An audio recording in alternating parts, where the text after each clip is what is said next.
Welcome back, everybody, to 3D6 Down the Line, the most criminally underwatched actual play series on the internet. We are continuing with episode 105 of our Halls of Arden Vul Megadungeon crawl, Halls of Arden Vul by Richard Barton, using a heavily modified version of the old school Essentials system by Necrotic Gnome.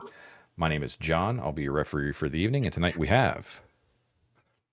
Hi, I'm David. I'll be playing Upure of the Pristine Face, emissary of the Great Goblin Proletariat. Flow. Oh, ouch. Hi, everyone. I'm Matt. I play Wolford Cheek, the level, 7 fighter. Half the face, but all the heart. Hi, everybody. I'm Ted, and tonight I will be reprising my role as Mortis J. Gobliano, who very wisely did not get in hand-to-hand combat last week. Ha ha ha. Very smart.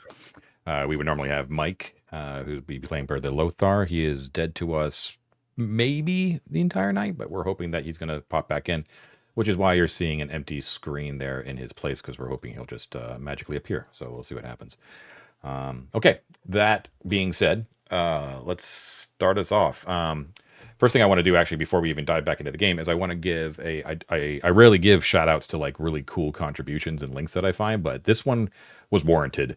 I want to give a huge shout out to our Discord member and Arden Vul community member, FevType or FevTP maybe. He developed a Python script called AV-Link, which adds full hyperlinking to any PDF of the complete Halls of Arden Vul. Which hyperlinks all locations, spells, magic items, creatures, and a whole bunch more. It works fantastic. It is free. It's on GitHub. I will have the link in the description below. For any Arden Vul GMs, you must have the actual PDF for it to work. But it is stunning. It adds over 30,000 links to this thing, and I wish I had it 2 years ago. I really do. But I've got it now, and it's pretty darn sweet. So any of you GMs out there, go check that out. It is free to use, and give your thanks to FevTP for doing the hard work on that. I can't imagine how much work that must have taken. Anyways, going back to the game, it is the 22nd of Gelenios. It is 10:10 a.m. Retainers we have are Barrios and Elizabeth. Lothar's in the NPC shield for now. We have Upure back, which the party is very glad to have, not only for the arcane might, but also having the Iron Circlet of Gonor. Not the personality. The personality, and most importantly, that yellow card. That yellow card. Thank you, David. Thank you for keeping that with you when you left. I'm always here for you. I like to keep things fresh. Oh, you aren't. That's the problem. Mort has enough XP to raise to level 8. He did not get a chance to rest last session, so that's still in the wings for him. His capstone level for being a goblin. Currently, they are in what they have discovered is called, although they're not really sure why it's called this, the Rudishvan Control Hall. They were hoping to gather clues as to where the engine room might be prior to entering the control hall. They were able to find a security chamber, security station chamber that kind of popped up numerous locations around the halls where they actually were able to look at real-time engine room. So they kind of got they kind of know, they'll know it when they see it. For one thing now, and they do know that it looks to be guarded by one of the Nataraja statues as well. But in the meantime, they're in this control hall after having fought a very nasty ichor, slime, ooze of some sort that was just hideous in all its forms, melted off half the face of both Wolfherd and Barrios. They are both hurting quite a bit. They lost 3 points of charisma each. They're looking very, very rough. Kind of picture Two-Face from Batman, that dude from Boardwalk Empire, you name it. But not looking pretty. So that's where you guys are, right in the aftermath of that. So that, as I said, like when I think it was Barrios who struck the killing blow against the ichor, right? Yeah. It sort of dissipated in... it didn't like magically disappear, but it's sort of like its remnants of liquid sort of fell in between the cracks of the tile here. So there's not really much more to the ichor to examine, really. You know what I mean? This was like the thing that like kept me thinking all week. Is it showing any signs of like reforming or coming back? No T1000 action there. Okay, good. That's very good news. So we don't have Lothar, so healing is not really an option right now. Well, I think we used up most of his healing anyway. And I know we used up the healing spells that Lisbeth had prepared. So he used his cure critical off of his scroll, and I believe he used one cure serious to. I think that was the one that actually got you back up in conscious, Wolford, and got you to 1 hit point. Is that what you are at right now? Or are you at 1 hit point? No, because he did a cure light on me right at the very end, which got him up to 6. He's at 6 HP right now. And how much does Barrios have?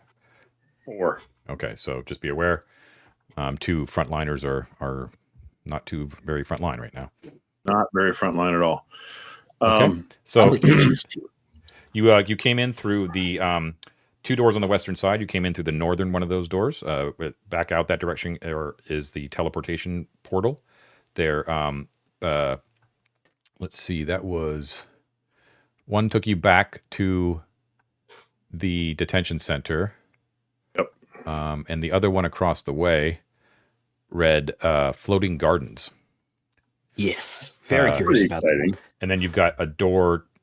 So there's the southern door on the western wall, which you have yet to examine. And there's also a single door on the eastern wall. All of these are iris doors. And don't forget the room itself has that sort of pit, that control pit in the center. Gangway surrounding it, which is what you guys are standing are. The slime was in that pit, and it looked like it had devoured whoever was here or manning it at last, because there's a bunch of like basically bleached white skeletons that have obviously been. And you remember like when the thing sort of formed to attack you, it sort of spit out like a skeleton. And in addition, it actually animated skeletons with like pseudopods that sort of branched out. Very nasty creature. John, it seems like is there any evidence of surviving loot on any of those skeletons, or did the acid destroy like? It sure looks like the when you're kind of assessing like what might be valuable here in the room, it looks like there's basically nothing here because it looks like it's just been completely scoured.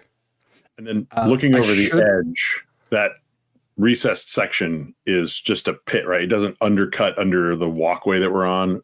Like it does a little bit. It looks like the consoles would have been sort of built in underneath the gangway, but they kind of abut out just so like it would be you're not missing anything from underneath.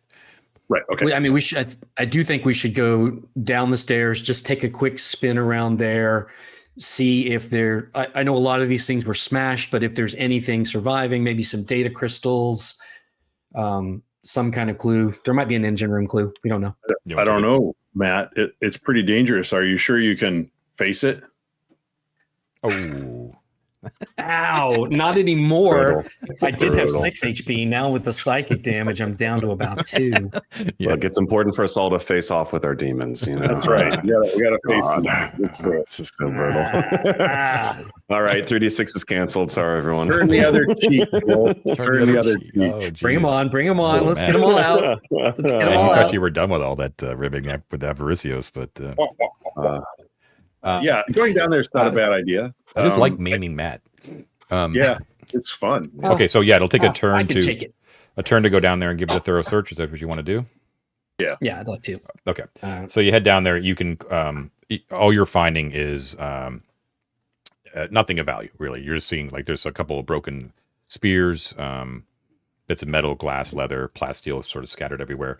It definitely looks like, and there are scorch marks all around the walls. You gathered this the first time you came into the room, so it doesn't look like these people were just sort of sitting around, walking around, and all of a sudden slime appears out of nowhere and devours them. It looks like a pitched battle was fought here, which the slime won, big time.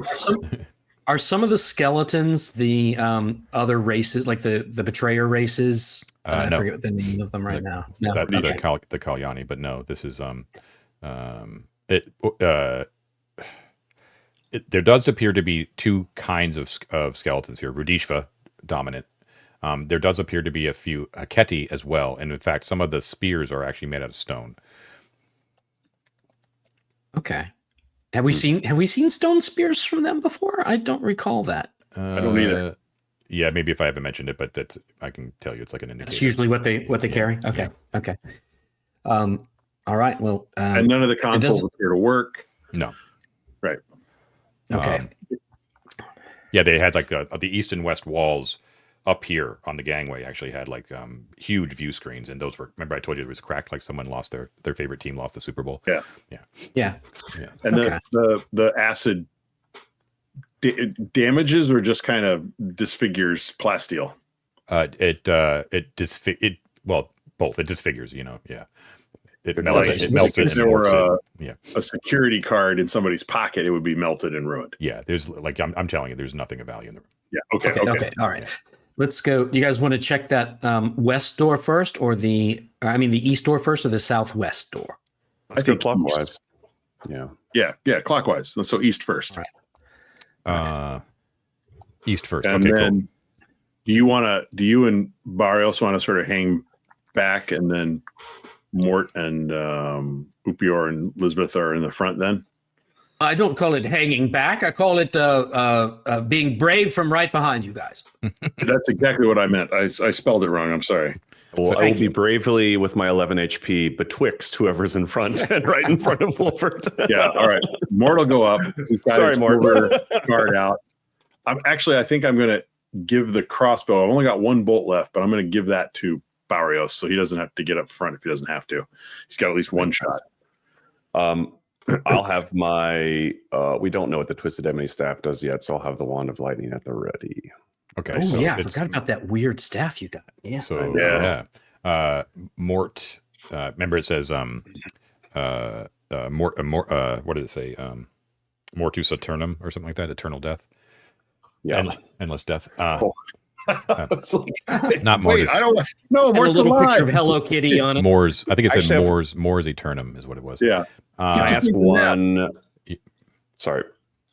Can I ask one? I'm asking. I think it's already a no. The immobilizing mesh, the net, right? We're imagining a gladiator with a spear and a net. They might dual wield them. Is it too wieldy to hold the wand in one hand or the net in the other and throw the net? Unwieldy, rather. You can wand or staff. What are we talking about here?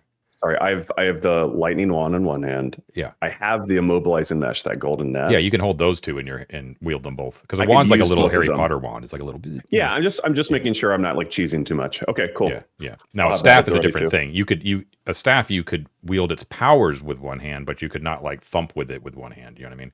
Good to know. Yeah. Okay. Okay. All right. So I got Mort up front, right? Then Upior, and then everybody else behind. Mort, you're the front line. Sure.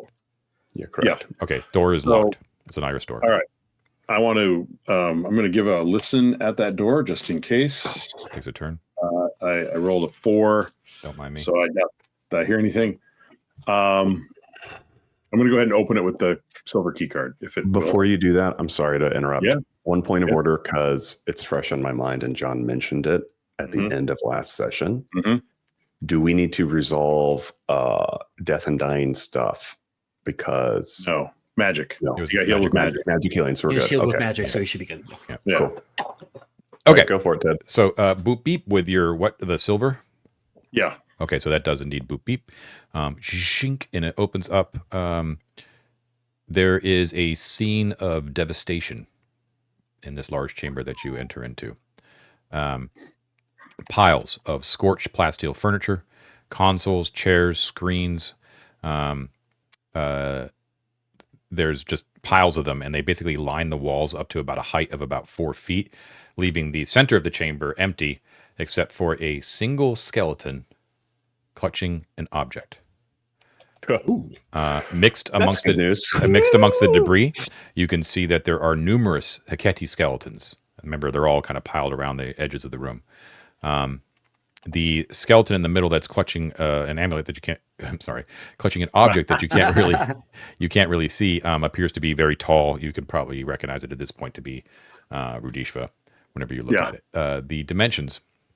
So you're going in for about. You're actually going down a passageway for about 20 feet to the east, and then it opens up into a larger chamber, and that chamber is 50 feet north to south. Yeah, and it's actually a mirror of the chamber that you came from. in The dimensions. same floor plan, everything. Well, not the pit, but the dimensions are exactly the same. Okay. Okay. Okay. And there appears to be no deliberate egresses put like in this room. Like there's no iris doors or anything like that, except for the one that you came through. But there is what appears to be a natural narrow opening about 5 feet wide, directly in the center of the northern wall, heading north. Okay. Yeah. Yeah. John, there's this figure at the center of the room holding an amulet. I have an intuition about it. Just to confirm, corpses all around it. Did you say there's any sign of damage or scarring to the room? Yeah, there's tons of damage. Everything's scorched. Does it appear as if that emanates from the center where the skeleton? Yes, it sure yes. does. It looks like something explosion was centered around that skeleton, and then blew everything to the walls, including a bunch of like Heketi. It may be too far to see from this distance, so we can wait. But well, no. If you wouldn't have told us it was an amulet, we wouldn't be close enough to see it. So never mind. All right.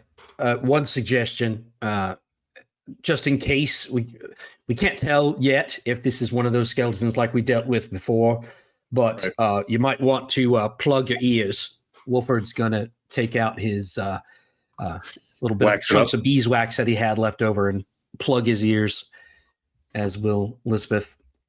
Okay. Just in case this is one of those screamers. And last question, John, while we're doing this, does it visually look like one of those screamer guys, the thigh bone throwers? It doesn't actually. Yes, superficially it does, because you can tell it's a skeleton, and that skeleton is Rudishva. However, the ones that you've seen on the thrones were sort of, they had like withered flesh on them in some places. You know what I mean? Not like gross, like rotting flesh, like a zombie, but like just sort of withered scraps. Mummy. They had a like a I can't remember how I describe it, but they had like a light in their eyes as well, right? This one alone in the room, plus the Heketi skeletons, which have been blown against the walls as well, appear to be it like in really rough shape. It's almost like more of a pile of bones than a whole skeleton. Let's put it that way. Mm-hmm. All right. Okay. There's evidence of pulverization. Let's put it that way. So I think we're all probably assuming here that this is an item that was activated rather than something that I can trigger a trap by entering in the room. Mm-hmm. Yeah, I'm going to say that you're sort of standing right on the edge of entering the chamber proper. And there's no light. I'm going to sheathe my sword, borrow the spear from Barrios, and sort of sweep the end into the room, move aside some bones or debris or whatever that's within reach of the spear haft, and see if anything happens. Everything moves normally, like according to what you thought. I would actually say too that your passageway into the room might be slightly blocked by just debris, but I think the force of whatever happened sort of blew a lot of that into the corridor that you're in. Sure. Do you know what I mean? So it's like a little bit less. But you would still kind of have to step through a little bit. Right. A thought, because I haven't played in a couple weeks and I'm just trigger happy.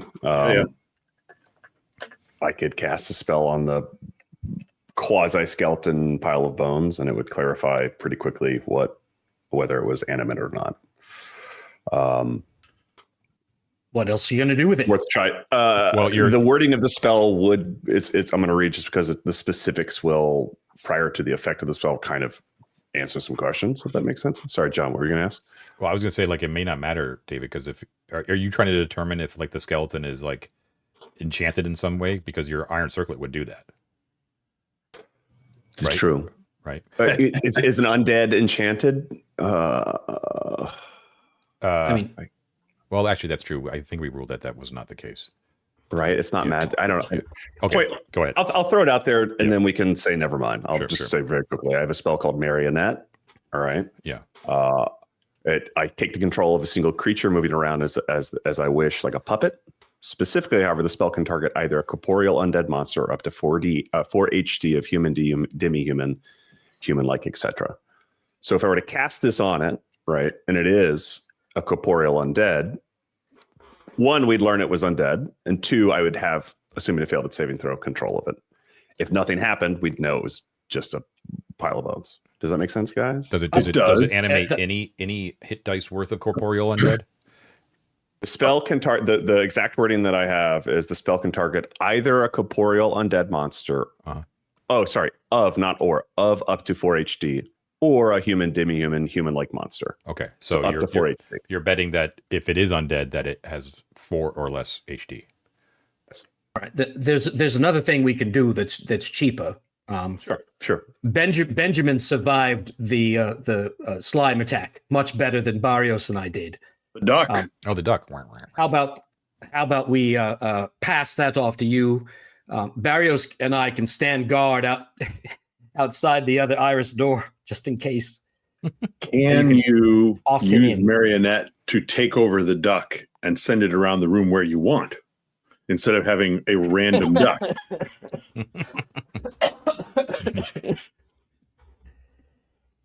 You're muted, David. And I was so funny. Excuse me. I was so funny too. I said with a clear conscience, I'm not sure.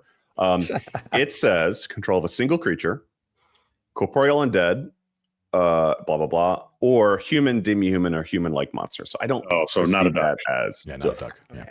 Okay. Okay. But Does it walk like a duck? I mean, there you go. if I'll tell you what, David, here's what I would say. If you're itching to get back into the game because you missed a couple sessions and you want to cast a spell, knock yourself out. It'll probably do something interesting. I'll do a different one and risk my life even better. How about that? I love it. I'm going to activate the deerhide boots. How high is the ceiling, John? I don't know. Why you got to ask me these questions? Standard ceiling height? Probably like 12 feet-ish, I would say. I'm going to go up to the ceiling. Mm-hmm. And I'll carefully crawl across the ceiling until I'm above this undead, and I'm going to drop the immobilizing mesh atop it. Oh, all right, let me tuck a rope into your waistband just in case. Great call. So you can pull my body back. Yeah. Yeah. I mean, you've got some good stuff on you. We don't want to use it. Yeah, true. And of course, I'm also, for what it's worth, John, activating the circlet before I enter just to see if anything pings. Indeed, and something will, but just give me a second. That may change our approach. Okay. Wizard balloon. Okay, so yeah, you drop down that the mesh. What does that mesh look like? Anything pinged though? Before I do that, in case it's going to kill me, I might change my mind, John. Sorry. Yeah, so there is one of the blown apart kitty skeletons, I'll say on the north wall. There is something pinging in the ruins of its bones. Something small. Okay, small. Mm-hmm. All right. I'll drop the net. Okay. So yeah, you drop the net and nothing happens when it drapes over the body. Cool. All right. For future use, it only occurs to me now it'd be probably smart to tie some twine to that net so we can fish it back. Well, I mean, we have a grappling hook and rope. We can just I'm just saying, yeah. Just go All close to me. In which case, Mort will step into the room. Okay, nothing happens when you step in the room. All right. It's actually like pretty devoid of smell, like the dead here are obviously long dead. All right, Mort will start poking through in a counterclockwise around the room as he heads towards the exit to the north, looking for, clues, loot, information. Okay. I would say if you want to do a thorough search, because there's a lot of shit that's been blown against the walls here, and it's a pretty big room, that it would take 3 turns total to get everything you possibly would be of value here. In the whole room? Can we shorten that amount if Lisbeth comes to help do that sweep? Yeah. So if he does, I'll shorten it to 2. I think we can have everybody come in and help out at this point. Okay. David, why don't you worry about the guy in the middle? Okay. I've got my eyes on him. Yeah. All right, cool. So we'll say 2 turns go by. And so in this rubble, you find, I'll get to the magic thing last. You're going to find a lesser power supply that's able to be taken with you that appears to be about half filled. All right, so that can be basically like jacked into like a lot of the technological Rudishvan items that require power. Okay. You find a new identity plaque that you have not yet seen before. It's brown, colored brown. What can I'll take Brown that. do for you? There I'll is take a that. whole data crystal Ooh. that could be inserted into a new quarter. Is it possible to tell if one just holding it up if it's like used or empty? Like if it has info on it? Yeah, I would say so. Yeah, this one does have info on it. Okay. Mhm. Okay. And you find a trio of the Nutrivore cakes. Huzzah. Ooh. But lastly, you find this definitely did not belong to Rudishvan. Like this was definitely like found amidst the ruins, like the pile of bones of a Heketi. You found an amulet. This is why I said the word amulet, because I saw that in the description before I realized. So the amulet, it looks like it's formed from the small bones of like small subterranean or deep underwater creatures that have been wired together, and like in a crude fashion, but they're wired together skillfully enough that it actually resembles like a flipper, like a fish's flipper. Ooh, Lisbeth, my dear, looky here. Ooh. So it's sort of like a she curved looks, triangle, yes, it right? looks. It looks beautiful. Yeah, she can wear that. Okay. Okay. All right. Just to spook everyone, because why not? I'm going to kind of exorcist walk on my back north on the ceiling towards the end of the passage and keep watch. You don't want to float down and search that central body? I thought you were already there. I thought that's kind of Oh, what that you was just that done. was But the no, point. Is you're right over it with the net. I thought you were. I will descend down and gently, without touching anything, John, try to get a closer look at the expended grenade or whatever it is in the hand of this pile of bones. Indeed. So like when you look closely, and it's easy to see like within the grip of the skeletal hand of the Rudishvan, that it looks like it's been twisted like a hunk of metal, and it's only because you've seen a whole version of this before that you recognize it what it is. Yeah, it's one of the pyramidal structural mines. Oh, And I would say actually too that it's not even in a grip. Like the hand bones have been basically blown apart. Yeah. Most of this dude is blown apart. However, sorry. there is a shredded piece of his jumpsuit which still has the title, like rank thing on his thing, and it says Subadar, Subadar. Okay, I'm going to kind of make a gesture at the patch and say, Subadar, you valued your life well. Your sacrifice was great honor to your friends. And I will take the net and leave the patch. Okay. Cool. That appears to be And the then only thing of scurry value on him. north like a creep. All right. And that does not sound familiar to me. I don't think that was one of the names that we've heard before. I'm trying to find those names we found the other day. Remember that you've never found a patch that had a person's name on it. It was always like the rank or title or something like that. So this is definitely like a title of some sort. You haven't come across the title before. Okay, so That's one right. other question related to that. We know the key cards have colorations, John. Have any of the patches had motifs, color, or shape, etc., that would indicate that rank and might help us interpret maybe not what Subador means, but that Subador has a hierarchy? You know what I mean? Like I know something what like you mean, that. yeah. Unfortunately, not The by Star looking at Trek, the identity plaque. color dots. You've got a number of different ones now of the identity plaques, and I'm just giving them by their color or material, by their color. They do have like different markings and stylings, right? But it's still impossible to kind of tell what the hierarchy is. But you've learned some of the hierarchy just from experimentation, and where you found them. Like Upior has the yellow one, and that's fairly obvious. Is like the highest ranking one. Can open any door, because only the first officer and the captain had them. Yeah. Right. Sorry, Mike. I got it before you did. Okay, so it's All right. about 10:50 right now. So what do you want to do? Let's just, I don't necessarily want to go there, but if we just look up in that northern hallway, what do we see to the edge of our torchlight? What do you see? So I am using the magic amulet for what it's worth, rather than torchlight. But yeah, the magical amulet. the continual light. Yeah. I've opened it. Yeah. Yeah. So it's a very narrow passageway that heads directly north for about 10 feet. And then give me 1 second here. Let's see. Yeah. Why doesn't? Sorry, give me 1 second. I thought it was going to tell me what this. No worries. Take your time.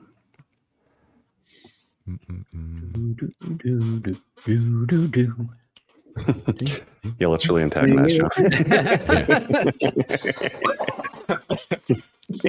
Sorry. Okay, so you it actually like your light kind of shines forward about 10 feet, this narrow kind of natural passageway, and then it sort of illuminates what appears to be a curtain of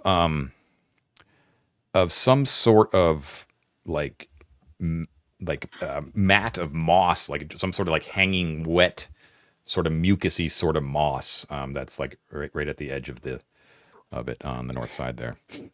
And it's hanging down kind of like a curtain, like you can't see through it. You can't see through it exactly. It's like really, really thick, and you can actually hear every once in a while just the irregular intervals, just like a drip, Yeah. Sounds to me like we found another exit point. If you guys will extinguish your lights, Mort can crawl up and infravision, like he can part the moss and see if he can see anything on the other side. You sure you want to Additionally, touch the wet moss? we have a druid who can take a close look at that moss and kind of identify. Good idea. Because the thing that comes to mind is in the days of the druids retreat, right? Like we found some underground caves with a lot of moss in it as well. We've been in a lot of these underground places. She would be able to this looks similar to the stuff that we saw in the mushroom forest or in druids retreat or something like that. So you send her forward. I'm sure we didn't find all the entrances or exits to that fungal caverns either. So okay, so you send Elizabeth forward. She looks and she sort of she holds up a warning hand behind her, and she kind of approaches like one more step, and she kind of peers really carefully with whoever's continual light, and then she sort of nods in confirmation and comes back, and she tells you that that's not moss. She says it's actually what it are. They're thin stalactites, but the stalactites are not made out of rock. They're actually made out of coagulation of she wouldn't use these words, but it's actually like a coagulation of microbial bacteria, right? So she would say something like it's made out of like organic material, you know what I mean? Like it's but she said that glistening that you're seeing and that dripping is caustic. It's acid. I called it, baby. Yeah, aren't you glad, Ted? She says that it would be very easy to break through them because it's just like loose organic material that's just sort of coalesced around each other, over the ages. It's not like rock, you know what I mean? So it would take minimal force to kind of, but you would have to deal with the acid. here's what I want to try then. If Laryl's sac could produce a glass tube, the glass would resist the caustic or acidity, and I could just poke it through the moss and look through the tube and see what's on the other side. Wow, that's a big brain sort of shit there. Whoa. That was very interesting. Wow. Yeah. Yeah. Okay. So It really wants to know. So He'll Mark, do that. He'll pull that out for you. You grab that out. You approach. I would say like he would have to sort of say it's like a mundane item, like a glass vial or something like that, or whatever. But anyways, you I like the idea, so go for it. And you look through. It sort of pokes through. It kind of breaks off, and it sort of has the sound of like rock breaking, but it's not. Whatever. It kind of hisses off the glass. You don't like being that close, but you stick your eye up to the thing and look through. What you look through into appears to be an open fissure of some sort of natural fissure.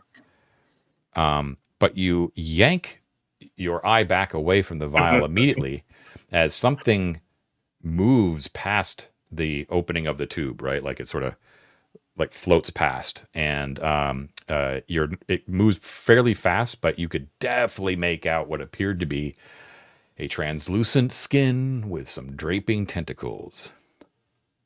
Oh, our old buddies from the debouchement level. The ones that drift in from the chasm.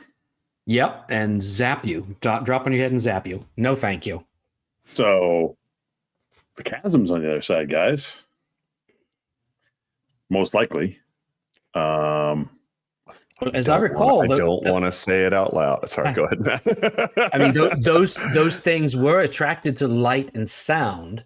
Yeah. If we wanted to, I don't think Lisbeth has used any of her flying things today. We could toss through a torch with some cans or something tied to it. Right. If they're the same things, they'll be attracted to that. She can fly around out there as a bat. Have a look. I think it's worth it if it connects us to any vertical traversal. Just as the devil's advocate here, this is probably pretty good at keeping things out of this space. And we've been thus far reluctant to allow randos wandering into any Rudishvan territory that we have found. If we're on the side of the chasm and the only thing that come in is these little floaty guys, it's not the worst thing. But like, let's say we're near the bottom and we're just opening up an opening to I forget, the trolls or something like that. Sure. Well, here's what Go ahead, David. It's your idea, please. I was just going to say that the hole that you just made with the little glass thing is probably big enough for a little bat. Oh, a little bat. Yeah, sure. Yeah, a bat could squeeze through that tube. If I can look through it with any degree of, actually being able to see anything, then a bat could certainly squeeze through there. She can crawl right through the tube, not touching Yeah. any of the acid, fly around, and we can just pop that torch in first. I don't know if we down. could get a torch through this, though. Well, failing the tube, we could pull something else out of the sack and probably be part the curtain, so to speak. Also, I remember those things weren't very fast, and a bat is fairly quick. I think you could probably just stick her through as a bat, and we wouldn't have to worry too much. What is let's do it. Let's do it. I like this plan. Bat through tube, protected from acid, fly around and have a look-see and see where we are. In fact, we could put her in, and then I could and shoot the bat out really fast. Just don't inhale. Blow dart the bat. Don't inhale. Yeah. Okay, so Elizabeth turns into a bat. Okay, so mark off the mammal, right? That's her mammal use for the day. And she flits through the hole in the wall. She enters into what is definitely a fissure of some sort, but she immediately recognizes it as way too small for it to be the Great Chasm. But it is a chasm, nonetheless. However, the only thing that she can kind of get her bearings on using her sonar is that if she goes directly north, she's basically crossing the narrow side of the chasm. Like it's longer east to west than it is north to south. Okay. That's the only thing that she can gather before she is set upon by a swarm of cephalopods. There are 5 of them, which sort of bear down upon her. One is like right near her, and then there is one that is much larger, which has like an extra tentacle that the other ones don't have, that is sort of draping down from the center. And actually appears to have like a little bit of like an arcane glow, like a bluish purple glow near the tip of it, almost like an anglerfish, right at the tip of the tentacle. And that one's like really large; it's about as big as like a human, right? So it's much larger than Elizabeth is right now. Elizabeth, I need right now. So you sort of entered in right when there's like a cephalopod, like right on the other side. So even though you kind of knew that there was going to be dangers there, you weren't expecting one to be like right there. So I do need you to make a declaration for combat, if you'd like to, because you're basically engaged with it right now. Do you want to do a full retreat or a fighting withdrawal? No, she's going to do a full retreat to get out of there. Well, actually, it's not that far, right? So if she does a fighting withdrawal, then she could still make it back. She could, yeah, and not suffer the penalty. So she'll do that. Fighting withdrawal. Okay, roll for initiative. How far across was it, John? Roughly? It was, let's see, about 20 feet across, north to south. All right. What'd you roll? I got a 1. She rolled a 3. Yeah. Okay, cool. So you're able to like just basically flap your wings and you nope back out through the hole. Okay. And there's just like silence. Like you hear like maybe like a little like a you know, but that's about it. You do hear the sound of bat guano hitting the floor Yeah, exactly. Yeah, we can light as that on she fire. comes back through the tube and is like shaking her little bat head. Nope. I'll actually say like you hear like the wet slap of tentacles hit that curtain wall, and you hear like a sizzling, and you hear like a whiplash of the tentacles sort of retracting in pain, and then everything goes silent. Oh, okay. Sweet. Okay. So All right. Well, I think that was profitable. Actually, Absolutely. We don't want to go in there, and we left the moss intact. So, win. Okay. Should we go? And she'll just stay as a bat in case that's useful in other circumstances. And Is she hurt at all? Because she would heal if she turned. nope. Okay. She's wise. Okay, so you're back in the main room there. Should we go back to That took a the turn. entry room and try the third door? Let's do it. We checked all around. John, do we need to specifically check the chair that the guy was sitting in, or did we kind of cover everything? The chair. He wasn't sitting in a chair. He was I thought he standing was- there, so he'd like collapsed in a pile of bones, kind of thing. Just standing in the center of the room. Oh, okay. Okay. All right. All right. And last thing before we leave, although I'm sure you remembered, but just get into the rhythm of things. No secret doors ping from the circlet. Okay, cool. Let's go, guys. Let's do it. All right. Where are you going? So yeah, we'll go back to the first room there Control? and go to the third door, the southwest door. Okay. Let's see. All right. Sorry, give me one sec.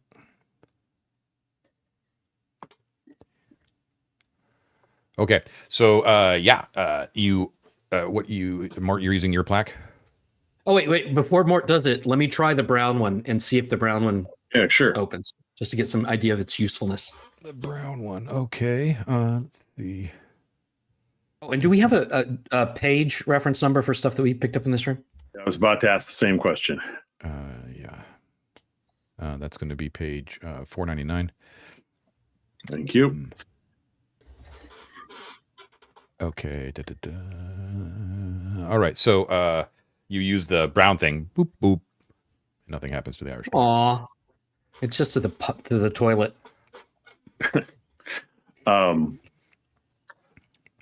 Okay, I'm gonna listen.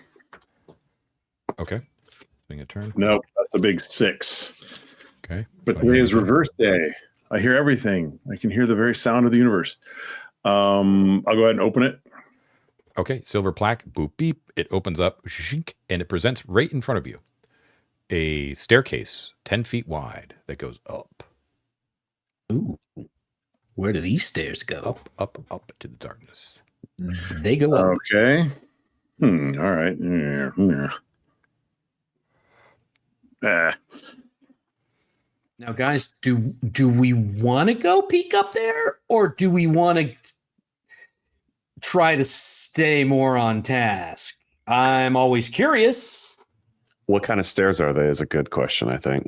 They appear Like to the be, glass steel stairs? yeah, they appear to be. It actually doesn't tell me, but they would be of Rudishvan make, so they're either like white marble, black granite, or plasteel, but definitely. Then I think we should go look for sure. Yep. Okay. If they're Rhodesian, we should go up. We can see about 30 feet, and that stairs the whole 30 feet. Yeah. All right, let's do it. Okay, so it goes for a while, and then it switches back on a landing and starts to switch back. It looks like it goes up for quite some distance and will take quite some time. As in, you are switching levels. Do you still want to continue? I mean, I think if this is still a contiguous part of the fragment of crash we're in right now, it makes sense, guys. But that's up to you. No, I agree. I'm just It's all want fine. to look.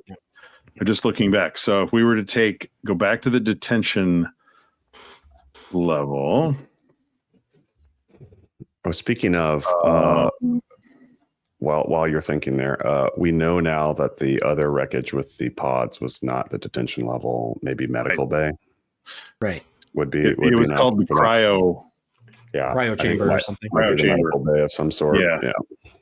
So if we were to take the teleport that we came here from back to detention, we'd be in that area with the long hallway full of corpses. And clearly there's a lot more to that level. We barely touched on it. You don't know where you have no idea like what your relevance Yeah, is between yeah. modules because you're just teleporting. No, I know. Yeah, you could be teleporting in any I'm direction. just saying, like, we're here on this level. We found a control room, a second room with devastation, a fissure, and a staircase going up. Going backwards, we go back to the detention level, and we could go back, all the way back to the bridge and do that whole thing. But here and now, I think the obvious choice is up the stairs. That's what I'm just sort of logically trying to look at what we've been to do and see, and I think that's the way to go. I'm fine with going up the stairs. One thing I think we need to keep in mind is that every time we go through one of these teleport gates, on the other end, there's another teleport gate that's taking us somewhere that we haven't been to, which could possibly mean that one of these, like if we go through the Hanging Gardens, there could be a teleport gate labeled engine room, like right there. That's true. But I'm totally down with going up these stairs. If we go up these stairs and don't like the looks of it, we can just come back down. Yeah, I think going to the top and turning around is like the moss part is a good idea. But yeah, framing our mindset around not getting too excited about what's on the other side is probably wise. Okay, so you start to head up the stairs, going dungeon delving for the old school way for first time in a couple of sessions, using the stairs. Is there at any point in time where you would be like, this is way too long, I'm turning back? Well, how long are we? Are we going hours? Well, I'll okay. So what are you moving If at? we 90? go an hour, Are you moving at 90? Yeah. Okay. 30 minutes pass yes. and you're still climbing upstairs. Do you keep continue? I move at 120 if y'all want me to just sprint up double movement on my own and then turn around. I always get nervous when you go all by yourself. Fair, very fair. Let's just if we're going to do it, let's all do it. Quick question. The staircase, is the staircase entirely encapsulated as it goes up, or is it the kind where you've got the sort of open center? Open center. Like in the back post or whatever. The emergency escape It's building? encapsulated. Like you can't look at anything. Yeah. Can't look over the edge. So you couldn't just fly up the middle. No, we could not. too, No. Okay. We could slick my back with some oil and I could just hit the boots and I kind of slide up the diagonal. I'm kidding. All right. So All right, 30 minutes let's pass. Do you turn back at 30 minutes? No. let's An hour passes. Do you turn it after an hour? No. hour. That's very useful And to know, though. For reference, John, I can't remember how long did it take us to do from the pyramid down to the debouchement. I can't remember. I think an hour. Okay, an hour. Okay. You keep Now going? I'm super curious. Now I'm We super gotta keep going. curious. Do we Okay. have one question, John? Do we see any indication if we stow our lights of glow or light up at the end of this shaft yet? Or is it just Or graffiti on the walls? Yeah, it's all plain. Sounds, smells, anything. Is it dust on the floor? It's dust on the floor. Yes. Yeah. Mhm. Okay. Say we keep go up. going, y'all? Keep going. This is Terra Yeah. Incognita. Okay. So eventually, after an hour and a half, after 9 turns, 1, 2, 3, 4, 5, 6, 7, 8, 9. Okay. Hold on. That means it is now 11 noon. It is now 12:40 in the afternoon. You've estimate that you've probably scaled about 800 feet vertically. Whoa. So a huge chunk, around half the height of the entire cliff face, but you don't really know where you're coming from. Holy crap. So one way or another, you were kind of down deep right in the cliff at some point, right? And now you're up higher up, much higher up. It exits from the east into a large chamber, and that chamber has smooth corners, blue granite walls So the first time we've seen like blue granite. Okay. Tall ceiling, about 30 feet high. And you are coming in from the northern end of the eastern wall. And the entire room is approximately 40 feet east to west and 50 feet north to south. But it's 40 feet at its widest, which is in the middle of the western wall, because the western wall is like a big curve. So it's basically like The western wall is a big curve. yeah. So it's sort of like 30 feet actually east to west, but it expands to 40 feet at the widest part on the western wall. Let me see where Ted's mapping here. Yeah, good. That's good, Ted. Yeah, you got it. The eastern wall is basically like a straight, and you're coming in, remember, from the northern end of the eastern wall. Oops, dang it. Yeah. I had that Ed. in my first. No, I had that in my first draft, and then I had to erase the western wall. And No problem. It is actually time to take our first break. We'll give more description about what you're about to see and or face when we come back. So we will be right back. Okay, we are back. Bladders empty, beers full. All right, so after 800 feet and an hour and a half of climbing upstairs, you have emerged into this other room. So blue granite walls, ceiling's about 30 feet tall, curved in all directions. The western wall is greatly curved. You're entering in from the east side on the northern end. When you kind of step out into the room, you see that there are on the east wall, so directly to your left, there are it's dominated by two huge rectangles of black glass. You recognize them from your past experiences with Rudishvan Tech, that these are obviously view screens of some sort. Okay, and directly in front of those two screens on the eastern wall are 3 8-foot tall pedestals. 2 of them are 4 feet in diameter, and one that's sort of set a little bit further to in front of those 2 is 8 feet in diameter, so much larger, but they're all 8 feet tall. Okay, and along the west wall are 2 small ledges and 1 longer ledge that is set 10 feet up the wall, which you can't determine what the use for them was. Opposite each other, in the middle of the northern and southern walls, are 2 iris doors. And in addition, in the southeastern portion, so on the eastern wall, on the southern end of it, there is a staircase that goes up. Oh, so this is like a landing almost. so I put the view screens in the wrong place, John. Nope, you did everything right. Oh, the stairwell that.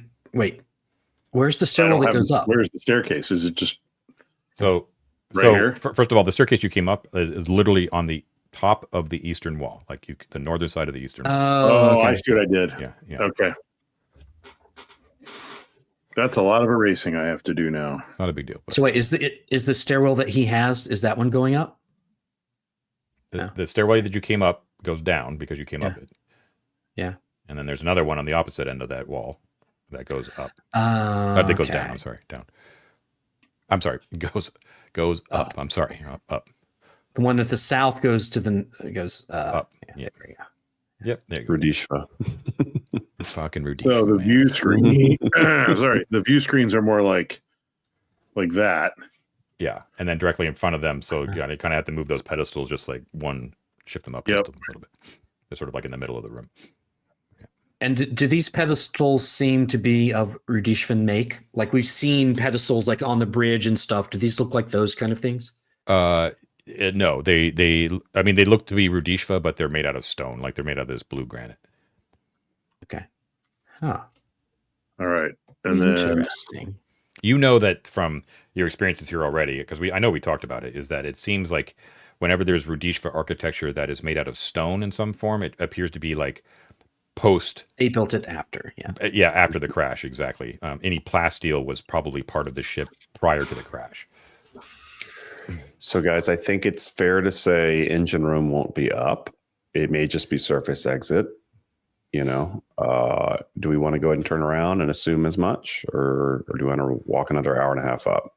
well, we got 2 iris doors and 3 interesting ledges and 2 view screens. It's worth a moment in here.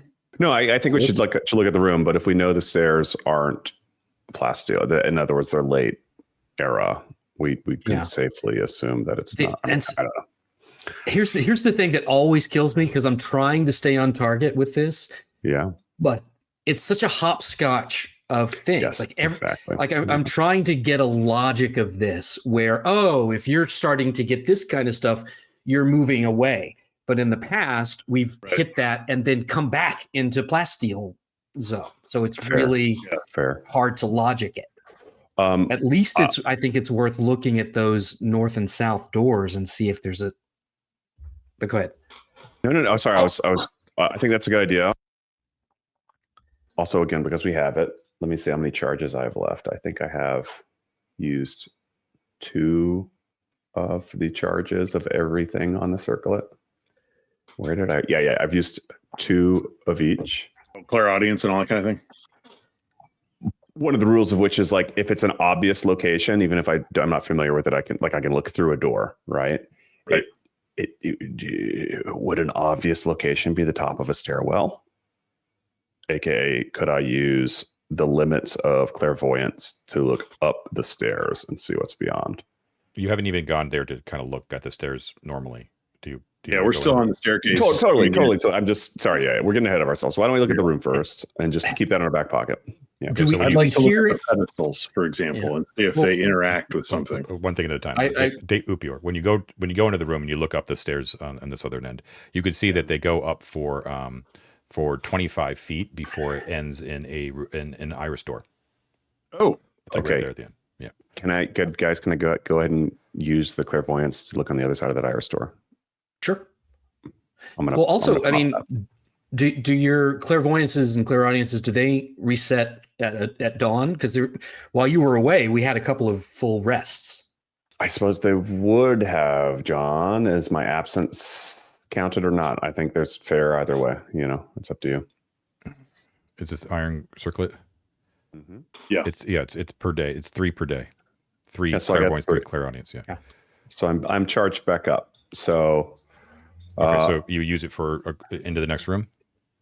Into the next room at the top of that iris, yeah. Okay, so when you cast your vision into the next room, let's see. Unfortunately for you, it's completely dark. Dang it. Quite all right. I'm going to use clairaudience in the same way and just listen. Okay, so mark off 1 use of each of those. Yep. Do you hear anything? Let me see if you hear anything. No, unfortunately not. I'm sorry.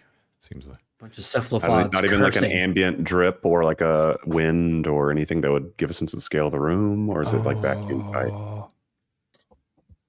Search it. No, it's really quiet. Okay, Believe me, no, if I that's fine. if I could give you anything, I would. But just it's just quiet. All right. Yeah. Well, why don't we look at this room before I dash up the stairs and open the iris door? All right. Yeah, well, Yeah. since I have the thing that reads, I'm going to look at all of the pedestals. He'll do like a circuit around this room, looking for any labels, any Rudishvan glyphs that he can read. Okay, so strangely enough, there is no glyphs at all. Usually in the Rudishvan rooms, there's something labeled or something like that, right? In addition, in Rudishvan rooms, you used to see, like, if there was view screens, there would be some sort of like console, even if it was defunct or something, right? You don't see anything of that. One thing you do notice, similarity when looking around, is that the screens themselves are up higher than like a Rudishva or a man's height. They're actually up about the height of the pedestals themselves, which is about 8 feet. In addition, those ledges, which have sort of been kind of carved into the granite on the western wall, are about 10 feet up, right? So they're all sort of like at that level between 8 and 10 feet. Like bird person height? Like what? Like bird person height? The Varuda, I think they're called? Well, the Varuda were not much larger than humans either, but it's a decent thought because they look like they might be, like perches or roofs with the pedestals, maybe, because when you look at the pedestals, they're unmarked. They're just clean shaped granite. And they don't have, it doesn't look like a statue was once standing upon that pedestal and like fell off. Like, you know what I mean? Like there's no debris, there's no scrape marks. anything like that. Oh, you know what? Lisbeth can, she's still a bat. She's going to fly around and take a close look at all of those, if there's seats or roosts or whatever, all the way around the tops of the columns and the seats along the. Sure. Along the So wall. yeah, she can confirm that there's, they appear to be clean relatively. You know, there's dust and stuff like that, but yeah, there's no tech, nothing. Huh. It's the most like empty but intriguing Rudishvan room that you've been in so far. Can I use the bracelet to access the 2 view screens? Like, am I able to tap into them from here? You tap in like commands that you think would work. Once again, kind of taking into consideration that you're not that skilled in it. But what you're assuming, and this may be an incorrect assumption, is that you probably could have at one point, but they're now inoperable. But it's like a 50-50, like it's either that or you just don't know enough to figure out how to use the bracelet to operate these. And you mentioned that the ceiling in here was like 30 feet high. We haven't really looked carefully at it. If she goes up there and flies around as part of this circuit, is there anything interesting along the ceiling? Nope, except for the unnaturally high height of the thing. Sorry, I'll be right back. I heard a large crash, so I want to make sure everything's okay. All right. Well, she's just to test this out, just to see if they're like, pressure sensitive or person sensitive. She's gonna like land on top of the columns and then land on some of the perches and see if it activates. Yep. Nothing untoward though. But good thought. Okay. All right then. I bet it's a bird person like waiting area till they're summoned or something. They would get commands through the screen. Okay. Although, I think you're trying to fly up and down stairs is crazy. So I bet one of these doors opens into a roost or something. A much larger, like another roost or other space or something. And the north and south doors, John, are not labeled in any way? They're not labeled, but they have the typical panel. Okay. All right. Well, why don't we take a look in one? North or south? What do you like? I like north. Took a turn to kind of get your bearings here.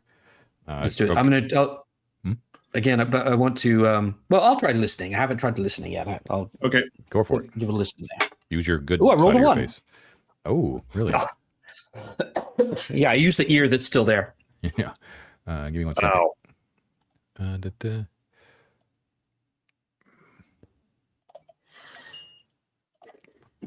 Okay, you do not hear anything. Oh, well, that's good. All right. Well, I'll we couldn't hear the from the gelatinous side either. It's now 1 p.m. I'll from the side, I will what'd you say, 1 p.m.? Yeah. You did. Okay. From the side, he will try his brown card. Brown. Is it brown the do for you? Beep burp. Oh, Mike's trying to log bad. in. That was the bad Look burp. who's here. Hey, Mikey boy. How's it going, boys? Good. We Hey. can hear you. Appears that you're on the correct mic. I don't think we have to stop. Okay, cool. All right. So Brother Lothar goes into that northern door, right? Oh shit! The crash I heard yeah, was Mike. we just shove apparently. him through. Everything okay, David? Nothing I could spot. I had no idea. It was the second time I heard it too. I was like, someone. I don't know. Your dog's up to no good is what's going on. Well, I thought so, but he's sleeping, so who knows? All right. All right. So real quick, Mike, they found a staircase that led 800 feet up. Took them 9 turns, and they have exited. They have exited into the into this chamber that you're sort of viewing here. If you see where I'm circling my pointer here, I don't know if you're on. So I'm getting into murals. Mike, I'm sorry. Okay. Mike, the beard looks sexy. Keep it. Okay. I mean, I don't want to flirt too much on camera, but hey. Save it for the details. I just thought you guys recognize my shirt. Oh, Sunny nice. Barovia. Nice. Cool. Do you see mine? What'd yours say? Oh, Capitalism. yeah. I think that's probably not a pro-capitalism shirt. I'm pretty. It is not for the media illiterate. For the media illiterate, it is very clearly not. Yeah. This is very pro-capitalist. I'd just say it right now. There Yeah, you go. nice, cool. All right. Anyways, so what do you do? Don't hear anything. So yeah, Wolford just listened at that northern door, didn't hear anything. His new brown card did not open it, so it's not the shitter. Mhm. Please, Ted, All right. if you would like Mort to. will step up, get to the side, beep it open with a silver card, and then, one eyeball around the edge and look through the door. Okay, boop beep. Silver card does indeed open it up. You see before you that there is a corridor shaped that blue granite, once again, that blue granite tiles, very lovely looking, goes up north for 30 feet before it opens up into a larger chamber. Obviously, well, let's see, actually Mort is looking, so you'll be able to see further. It looks like it opens up into a chamber that you can't quite tell the dimensions because you're at the other end. But directly in the center of that chamber is a sunken area that looks like your infravision is picking up that there's probably looks like there's some technology in that sunken area. Okay. And let's see. Looks like the area is in disarray, scorch marks. Right. This looks, even though the dimensions are nowhere near similar to what you came from, the state of the place looks very similar to what you saw in the control room. Yeah. Right? Sunken area in the center, disarray, scorch marks. You see lumpy masses in there, right? Everything devoid of heat. But yeah,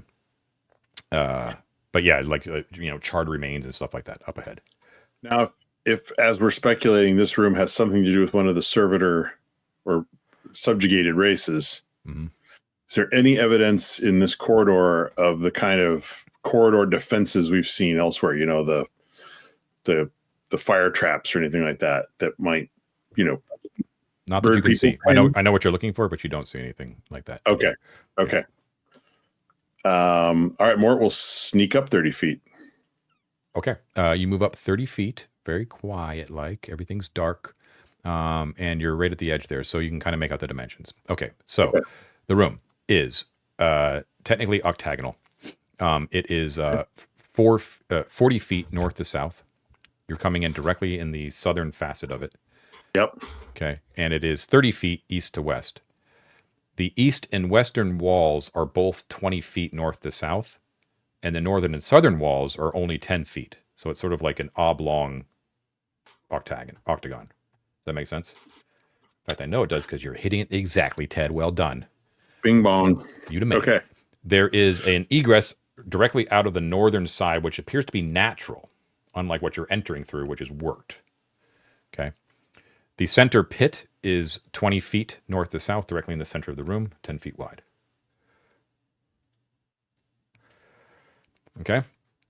So, And then disarray. a 10-foot wide natural exit. 10 foot, yeah, more like 8. It's like a little rough, but yeah, narrower than what you're coming through. So it does appear that there are consoles down in that pit which are broken. There are numerous skeletons that are slumped over those consoles, similar to what you came from before, right? However, there appear to be about 10 corpses in total. Some of them are, most of them are down in the console pit. Some of them are actually on the on your level right here, but they aren't like Hecate and Rudishva. These, most of them are in Ted. I got to give you a huge shout out. They are winged bipeds, the skeletons, and some of them though are quite large, but not skinny and slim like Rudishva. They're large like Varumani, trollish.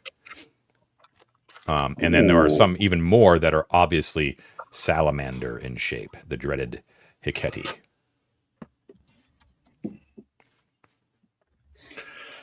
All right, so we've got Sorry, dang it. So along the sides bodies. along the We've sides got of the Ted, was 1 sec. Along the sides of the room, there are several tattered banners that display stylized Varuda. And there are 2 corkboards on the walls, which have tacked maps on them. Ooh. Corkborg, the latest in the Morkborg ecosystem. Oh man, so many dad jokes tonight. I'm sorry. All right. So it was Varuda, Heketi, Varumani, and was there one other race you said? That was it. Okay. Okay. And does the pit have the stairs like we saw in the other room with the black ooze?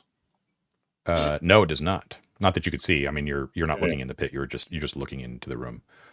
Right. Okay. Oh, I'd say we go in, guys. This looks exciting. Shall we ask Benjamin to take a waddle? And ask Upior to look with the true seeing thing. Yes. Who's Benjamin? Our duck. The duck. Come on, man. Where you been? Hey. Keep up, Mike. Keep up. I mean, he was supposed to have a French accent, so I assumed he'd be named like Jean or something like that. No. Benjamin's he's a good guy. He's a good guy. Okay, so Upior moves up. Toss. I will move right behind Benjamin, waddling ahead, and I will trigger the circlet. Yes. Okay, so, you look with the iron circlet. You do not see anything magical in the room. And then what are we doing with Benjamin? He just kind of threw him. I'll say to the on the eastern side, just like tossed him in, so he'll fly and land, and then kind of waddle around. Okay. I'll reach into the. I'll reach into the bag and grab a handful of peas, and I'll throw the peas on the floor to make sure Benjamin goes all the way around the room. Okay, so he does indeed. So Mort and Upior are basically standing there in the entrance to the room, gazing upon it while they watch sort of Benjamin sort of move around and pick up his peas like Pac-Man. And nothing seems to happen to him. However, after about like 30 seconds or so of you just sort of like looking carefully, being very wary because you knew what happened in the last place that kind of looked like this, you do see that all 10 of these various skeletons with sort of withered flesh on them and all this sort of stuff actually start to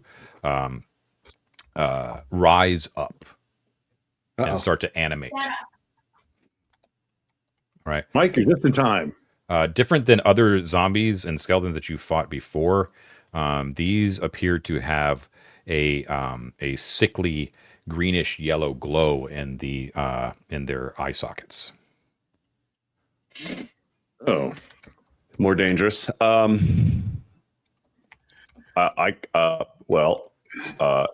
Turn is a good idea, but also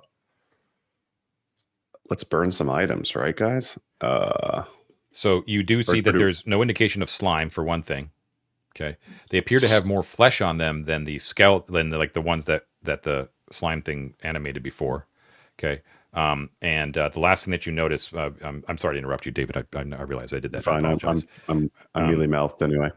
They when they sort of drag themselves and push themselves off, you see that almost like dripping visibly from their phalanges, from their claws and hands and stuff like that. You see there's some sort of like black trailing shadow that sort of like drips from them, almost like liquid, right? And you can feel cold soul-sucking energy coming from that blackness dripping from their hands.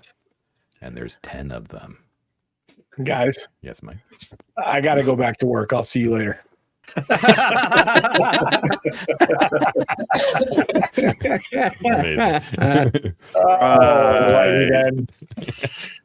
Times where I had that done. Well, you know what? There's that door right there at the end of the hallway. Seems like we could just like yoink out of there. I want to see if Mike can turn him though. Well, I guess it's worth that. He's up front. Why am I up front? He's not actually up front. I'm a very fragile cleric. All right, yeah, let's do it. Initiative, declare spells. Like, what are we doing? So they are not. They move relatively slow as they're sort of animating for the first time in millennia, probably, right? But they're ambling towards you. It looks like I'd say like 2 or 3 of them are actually focused on Benjamin, which seem to have triggered them. So you have time. So declarations. I will be turning, which is a spell. Okay. Anyone else spells? No. Yeah, I'll be casting a scroll. Okay, Upor is casting, and Elizabeth is still a bat. All right. So roll for initiative. I have a 6. Ha! 1, 2, 3, not it. I got it. I rolled a 5. A 5. Okay, so they're going to go first. Poor duck. Come on, Benjamin. Hold on, let me write down some hit points here. Oh, by the way, Benjamin was wearing duck plate, by the way. And I think he didn't have one of those explosive vests on as well. Like, Yeah, C4. Yeah. yeah, that's the one. Okay. When he goes, he's taking somebody with him. Okay, so what you notice is that normally zombies are so slow to move that they always attack last of the round. However, these are your 28 days later zombies, and they actually move normally. And so they lurch forward into motion. It's quite a horrid thing because it's like some of them are big and massive. Some of them actually have like big like wings that are sort of tattered, right? But they're not flying. And some of them are like the salamander ones, and so they're all like different shapes and sizes are kind of rushing towards you. 3 of them go towards Benjamin. Oh, Benjamin, you got this, dude. Let's see. What's the plus on that guy? That's going to be a little bit of this action, a little bit of this action. At least he got some peas. Have you ever seen ducks eat peas? Come on. If he's going to die, he's going to die happy. Okay, so he flaps away from the one that was closer to it, but he flaps right into the grasp of 2 of the other ones, and they basically pull from opposite directions, and Benjamin is no more. Yes. Oh, we'll spare you the awful details. what you get for naming the NPCs, guys. The other ones. So I'm going to say that there are 3 that are still making their way out of the pit. Okay, and then 2 are going to attack both 2 against Upior and 2 against Mort. Okay. Oh, Bye, guys. all right. That's fine. I thought what you were saying was that they were getting their act together and we were going to have a round of action, but that's fine. Okay. No, they had a 6 on initiative. They fucking did it. Oh, that's true. Okay. Okay. Fast zombies, man. Fast zombies. All right. Fine. Yeah, fine, Ted. Sometimes I get to hurt you. Okay. No. That don't make sense. 8.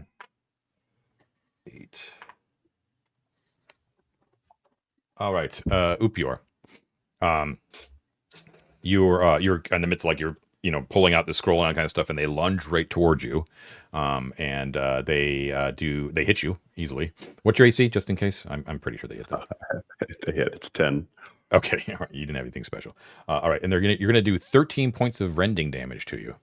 Oh, I'm down. Down? What are you down? -2.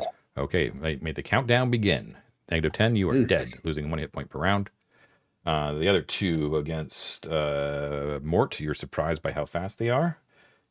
Simultaneously hitting you, your AC. 20. 20. They both miss you. So you're able to fend them off frantically. As you see Upior fall to them immediately. Okay, that was them. Your turn. So you got 3 that are on the northern side, and they were the ones that went after Benjamin. Okay, there are 3 that are still in the pit, and they are climbing out in all directions. Okay, so next round they'll be able to get to any of you that are in the room, and then there are 2 on each of Upior and Mort, and those zombies are blocking the further entrance into the room. Okay. I do not want to go into that room. So let's do this.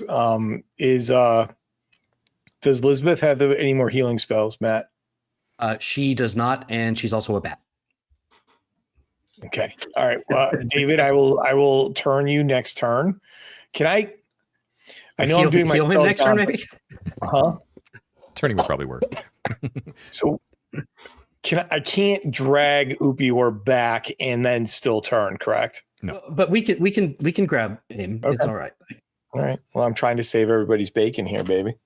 All right. So I'm just going to roll my 2d6 for my turn. Okay. Come on, roll high. Roll high. May the power of Odin compel you. I got a 9 on my first one. Not bad. Okay. And the second one? The second one is only going to be a 7. Okay, so you hold forth your holy symbol of Odin, and you blast forth the light. It does seem to affect them, but only 1 seems to turn away. Oh my God. Yes, I will roll Okay, to see that's which better one than it nothing. is. It is one of the ones on Upior, so that one is turned and it flees back to be with the ones that are kind of on Benjamin. Back in the All north. right. Okay. Are they eating him by chance, or are they just ripping him apart? They're ripping him apart. Okay. So just to be clear, it should be pretty obvious. They're fast. They do a shitload of damage. Yep. And they can hit you fairly easily. Yep. So, John, can Wolfherd grab Upior? He's very strong. Uh-huh. And then drag him back to the Iris door. Certainly. Yep. Okay. All right. That is what he would like to do.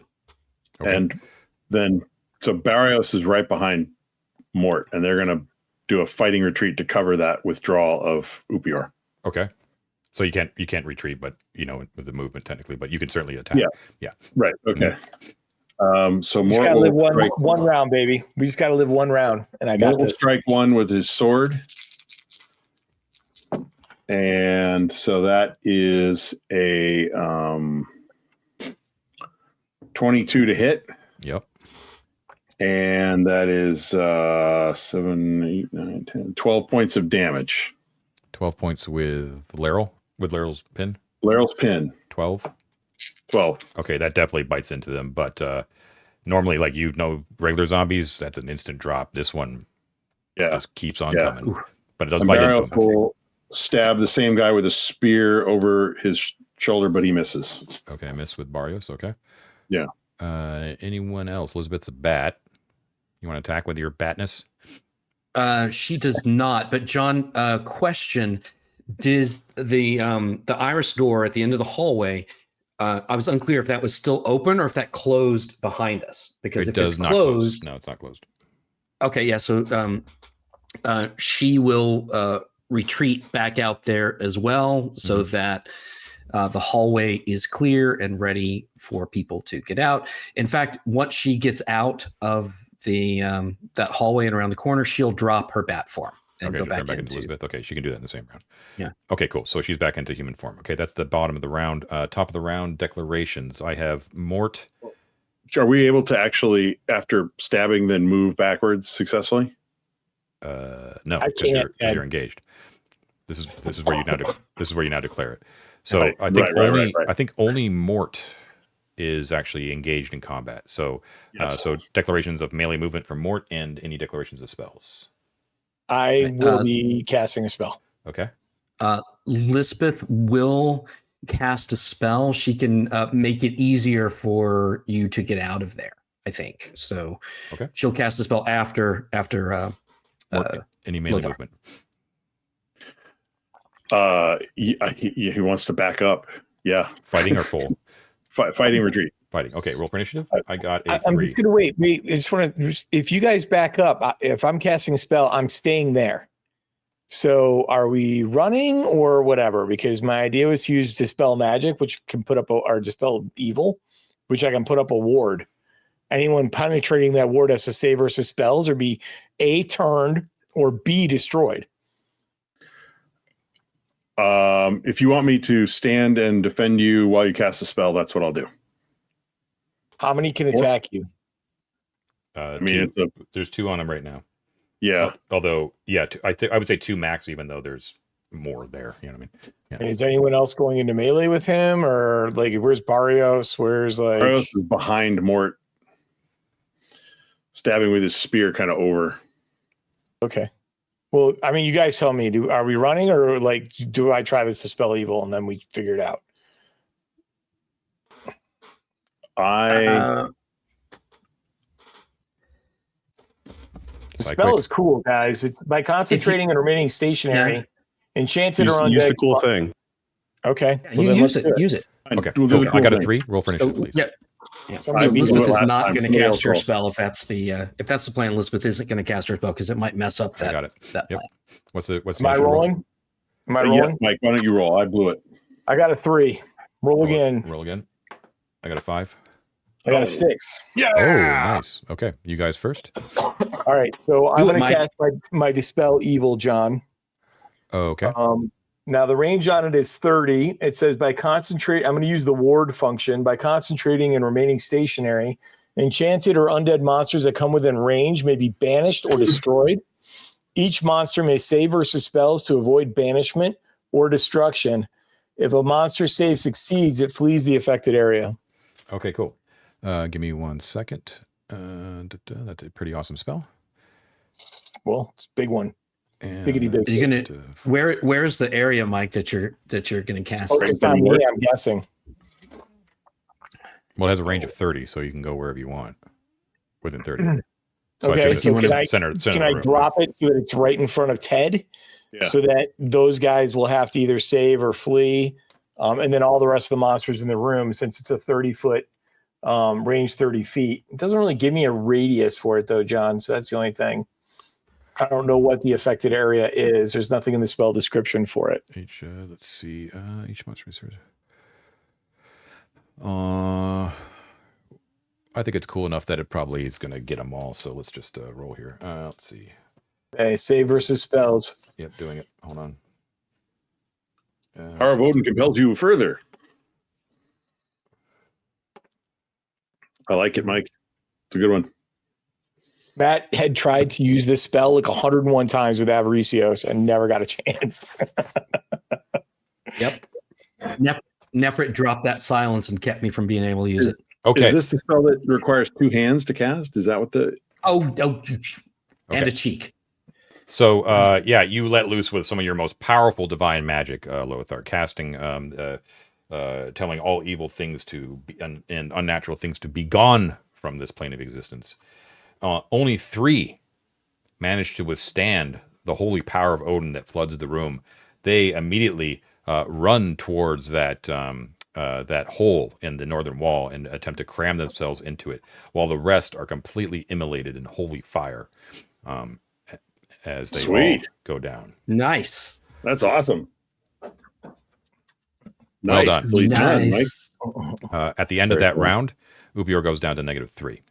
Yeah. Here's the trick, guys. As long as I'm concentrating, John, I don't think I can cast another spell, correct? That's correct, yeah.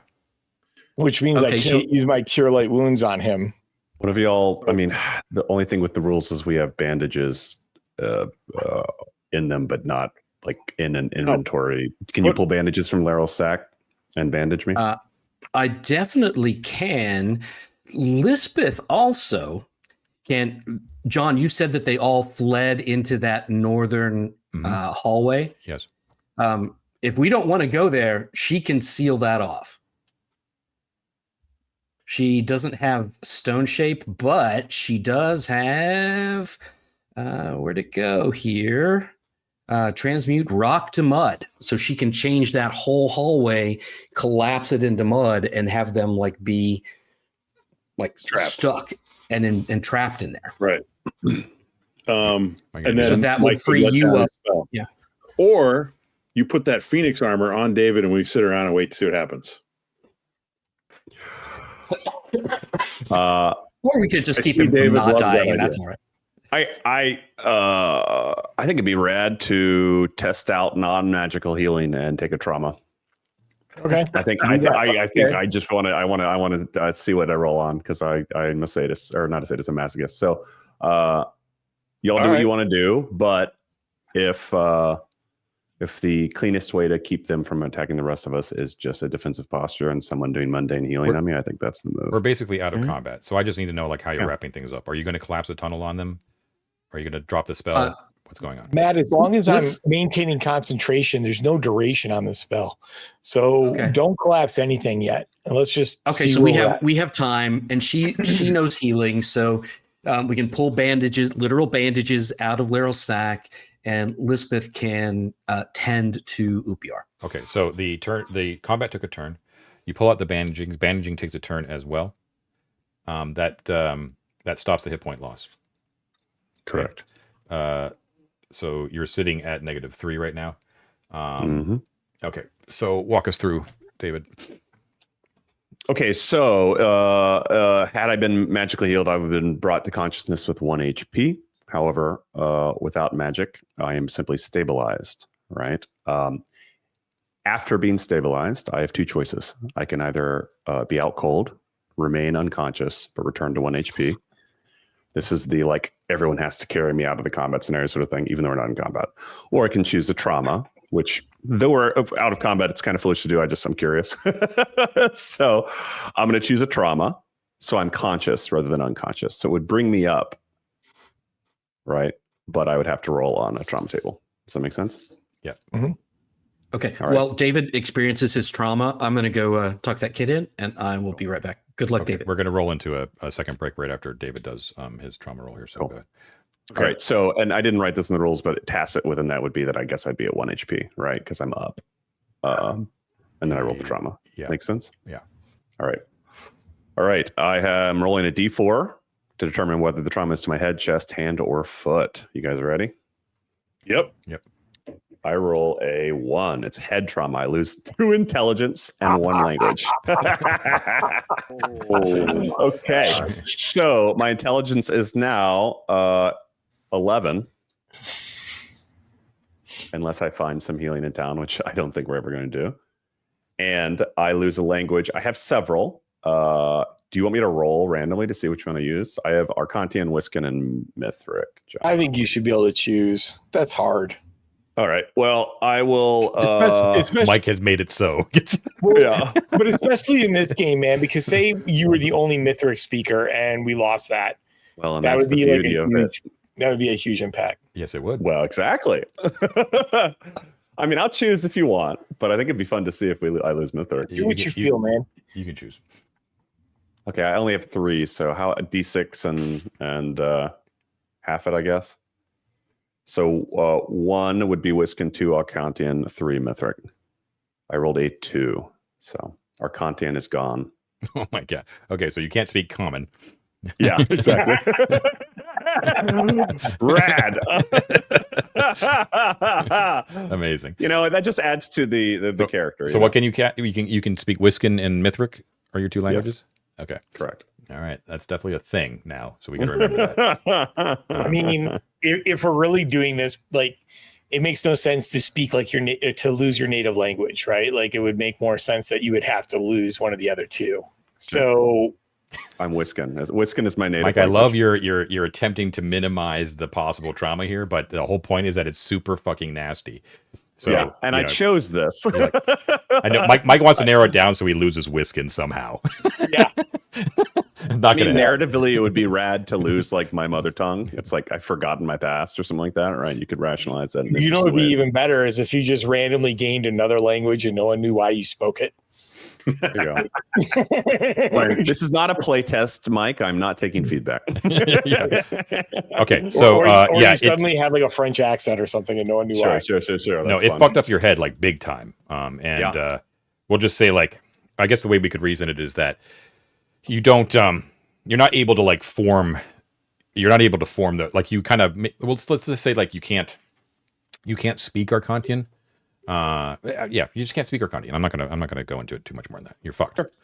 Sure. So no more Arcantian for you. No Arcantian for you. Okay, and you're at 1 hit point, right? And I'm at 1 hit point. But you can move normally now, right? Because you didn't. I can move normally because I chose to be like up. Right. Got it. Okay. All right. That is brutal, and we will take a moment, and we will be right back after a second break. All right, we are back again. Bladders empty, beers full. I think. Yes. Oh, sorry. Ready. Just I don't talk a lot in a character voice with Upior, but I think with a head trauma, what might make sense is like Fizzban and Dragons of the Autumn Twilight, right? It's kind of like adult. Like I have the thoughts, but retrieval isn't quite there, right? Like I'm kind of like mealy mouthed or using malapropisms or something like that, right? Cool. Yeah. All right. Yeah. Okay. So yeah, you're stumbling around, just like dazed look in his eyes, and yeah, there's just like the remnants of these skeletons that just Lothar is just absolutely fucking wasted. Now, technically, right now, Lothar is still concentrating on that dispel evil. The ward is still up, Right. So you don't have any reason to believe that the zombies won't just come right back through. Yeah, let me know what you guys decide to do here. And John, I think they actually only have to flee outside the area. So if area is visible. We're just going to watch them like standing there waiting to come back in, kind of thing. You know, This yeah, would fair enough. Yeah. Matt mentioned this. I was going to pop it off before I dropped. This would be a good use case if it is worked stone to our left and right to use stone shape to create a barrier. I have a scroll of it. We're burning items. I 'cause love why that. not? But what if we need to get back through it? You know, Yeah, I'll tell you what, let's go over to the worked stone opening at the north hmm. and look through. And if I see zombies just standing a few feet away waiting to come back in, That's exactly what you see. Yeah, they're like crammed into that hallway, and they're basically huddled in fear, looking at you with hatred in their eyes. can they not go further? Is there something blocking them? No, because they don't need to. They don't need to go further. They just need to be. It's just outside the work area. Yeah. Yeah. Right. Okay. Can I see Well, what's beyond them, though? What's on them? Nothing. beyond them. Oh, beyond them. Sorry.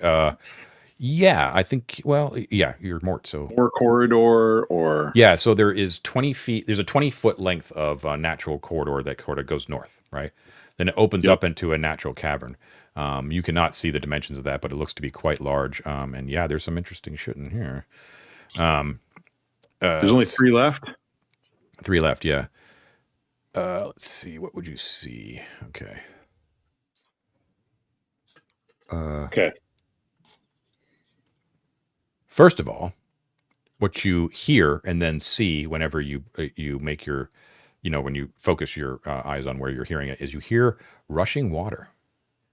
And there appears to be a thin band of water that is running north to south on the eastern side of the larger cavern. Again, you can't see any details. The floor itself appears to be sandy. Ceiling is high, and you can't see where it ends because you're not really looking in the cavern into the cavern itself. However, in the center of it, which you definitely can see, is a huge pool of roiling and burping slimes of different colors and consistencies, and those definitely are emitting heat. So I think this might be a smells good. bad. You see like vapor rising from some of them. Like This might be a bog good of it. Yeah, go ahead. case for go ahead and closing up this tunnel. There appear to be 2 moldy corpses of what appear to be Heketi that are lying near the pool. And there are 5 strange oval containers about 2 foot long. They're made out of a strange gray-brown chitinous substance, and there's a porous membrane on one side of them. And Seen that movie, John. We're not going in there. Kill it with fire and close the door. If you want to cast that spell, I'm all in, man. I mean, do we need to? Why don't we just look through this room, get what we want, and then get the hell out of here and shut the We door have an behind? iris door. That's true. That's a good point. Yeah, okay, fair enough. All right, let's loot the room. Oh my God, please let there be a laser gun in here. Wolford is checking out the maps on the wall. You said that there were cork boards. Yeah. With, Okay. So Pepe full Silva transparency. I lines. wasn't expecting you guys to come here. I usually have discovered treasure maps sort of like ready to go. So what I'm going to do is I'm going to give you the player map version of what they're trying to give you here. And normally what I do is I Photoshop out the stuff that you're not supposed to see. So I'm going to give you a lot more than what's actually given here. Okay. But I'm going to show you the areas that is actually being shown. All right. But I'm not going to make it permanent. So give me a second here. Because I've got it right here. I had it ready to go. Boom. You're going to drop it on this Miro screen? I am. What? It's too big. Cool. God damn Womp it. womp. I hear that all the time. You should. Oh. No, It's you bigger don't, than 32 liar. megs. Okay. Let's see. You should reticulate some splines, John. I heard that too, John. It shouldn't be. It says it's only like 666. Okay. 30,000 things are linked to it. Yeah. Yeah, full of layers or something. No, it's not giving me that error. Dude, Okay. Use your clip tool on your map and just post that. I'll have to do the other way around. So description time. Okay. So what it basically shows you is a map of what appears to be okay. So what you recognize, I'm going to show you what you recognize, and I'm just going to kind of give you a broad description. Okay, what you recognize on the map is the top of the Rudishvan shaft. When you got to the top of the transit shaft, you saw that there was the big silvery pool there. There was the iris door that led out of the southwest that led into the Adriatic area, right? And then there was the western iris door that led out to the wraiths, right? The Thothian wraiths, right? That western area was that very, very strange, dark, black granite thing with the freezes at that level, right? You recognize that map, okay? And it shows that length of road continues and widens. All Rudishva, all black granite, continues to the west and then heads to the southwest for a long time, enters into another octagonal chamber that has, and this is interesting, maybe it pings a memory. This octagonal chamber has a fountain on the northwestern side and a statue of a Varuda that's hunched on a pedestal with wings surrounding it like a halo. And then it continues on to the southeast, all black, for a long time. And then it actually continues towards the east. And there's all these Rudishva rooms sort of surrounding it in all directions, right?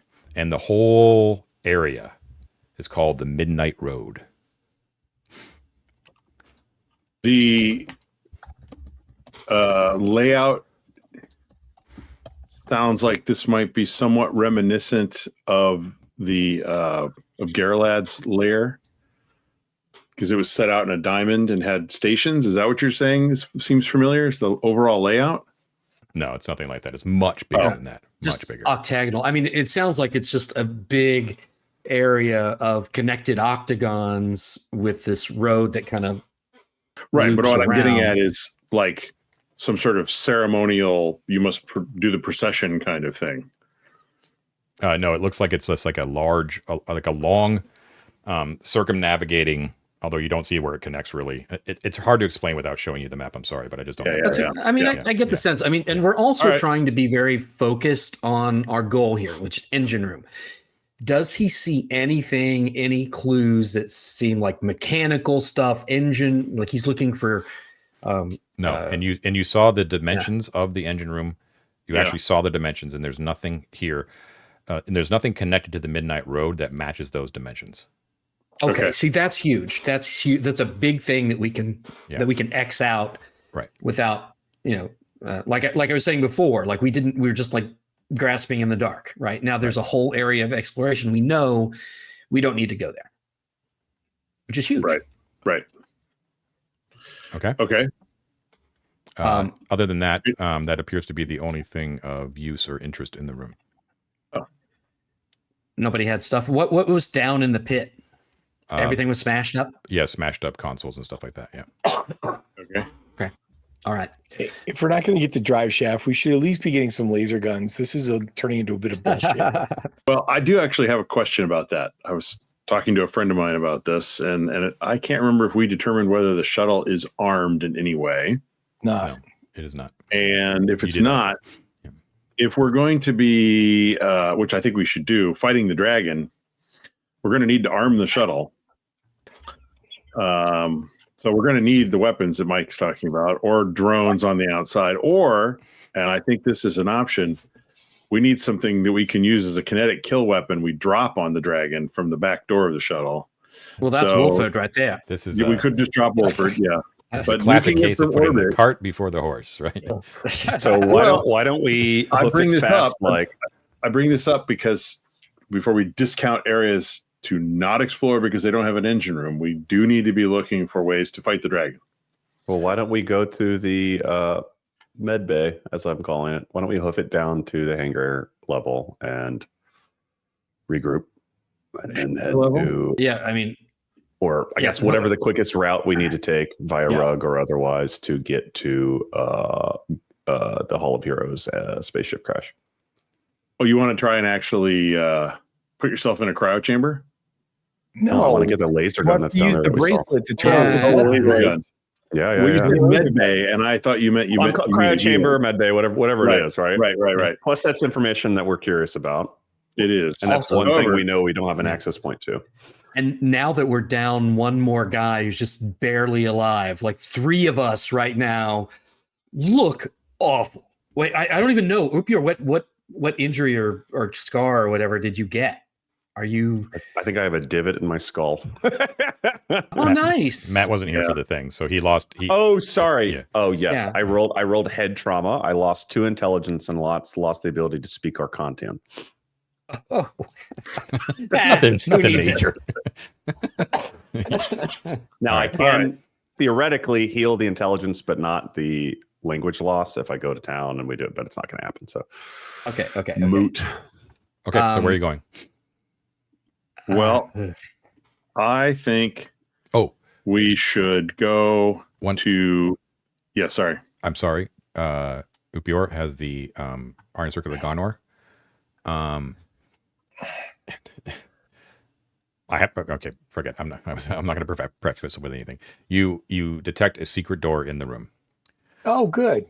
Yeah. You Okay. can probably tell what I'm probably going to preface that with. But yeah, so there is a secret door. It is on the northeastern facet of the octagon. Northeastern. Closer to the natural cavern. About So show northeastern facets. So right here. yeah, correct. Okay. Sorry. Oh, what the? Oh, you drew Okay, it on the PC thing. Let's Sorry. just open it. Yeah, maybe Well, somebody that does should that. be. Why the fuck? I'm gonna look around the room for Language. some No, sort of. I moved it away. I'm gonna look around the room for some. Oh, what door? This way. I'm gonna look right. around for a switch or mechanism that might open it. You want to take a turn to be sure? Yes. Don't mind me. Guys, we Still got sitting there we concentrating. Okay. got to rest and get out of here, man. You Yeah. find that there is a panel that can be depressed and slide to the side. I do it such. Okay, It's a it secret door. opens. You have to do it. Okay, that's what I do. I open secret doors. It's the only thing I have. All right. Oh no! Beyond, it's let's see. Okay, it's very narrow. It's only about 5 feet wide. However, it's not like anything you've ever seen. The corridor that goes beyond and it heads directly. No, it goes north by northeast. So it is oval in shape, only about 6 feet tall. The corridor's profile, you mean, is Yeah, the whole thing is sort of Yeah. oval. Yeah. okay. Um, And, yeah. and narrow. Very narrow. Yeah. And you can hear when you open the secret door, you can hear rushing water immediately.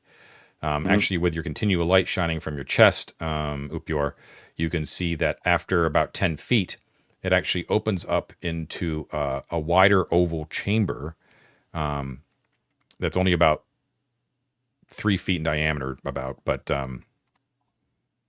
is that right? 3?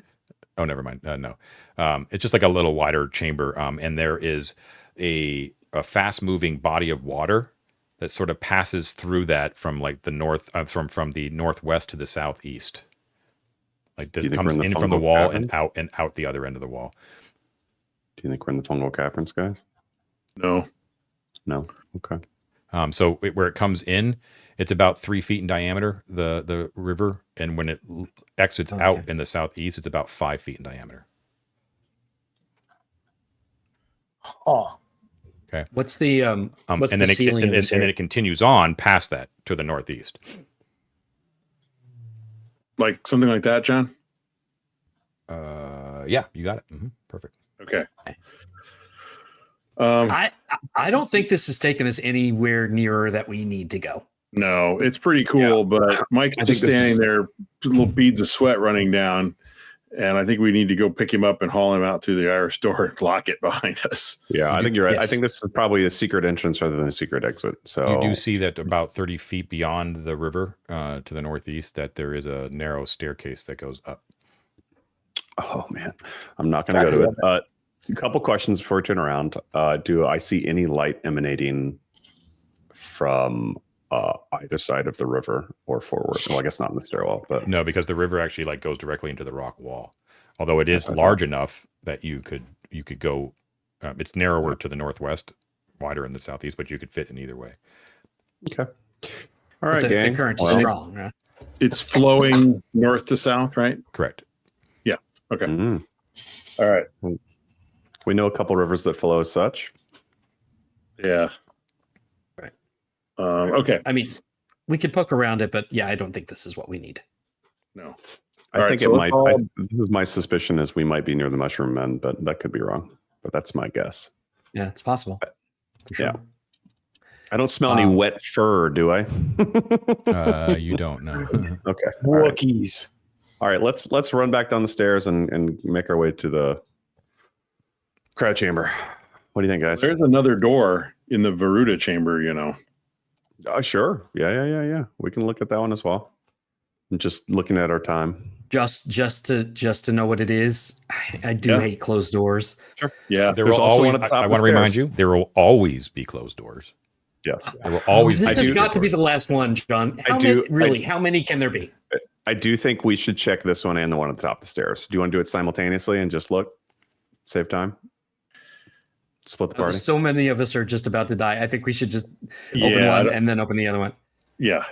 Okay. Let's open the southern one or the stairs first. South door. South door. Okay. Okay. Am I still standing here focusing?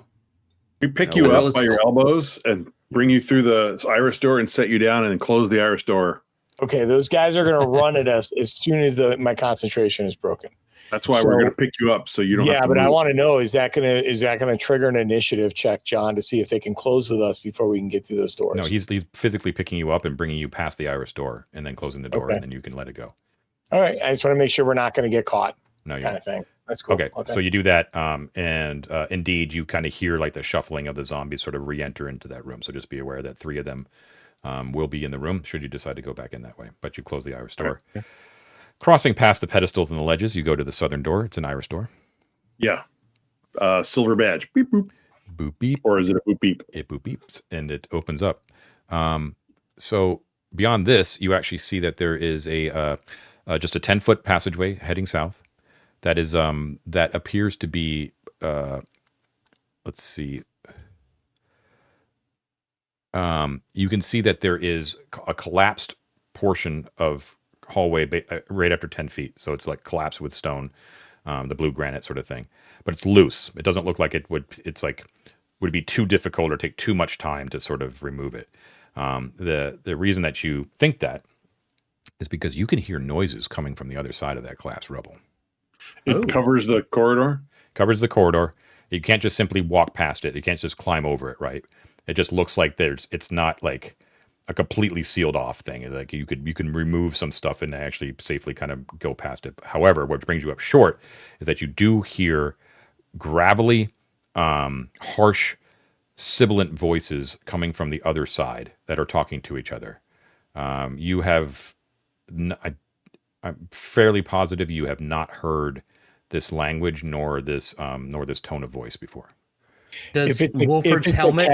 if it's Hecate, we heard it in Goblin Town. It's not Hecate. Okay. Wolford's helmet, does it work on spoken languages or just written ones? I'm pretty sure it's everything, right?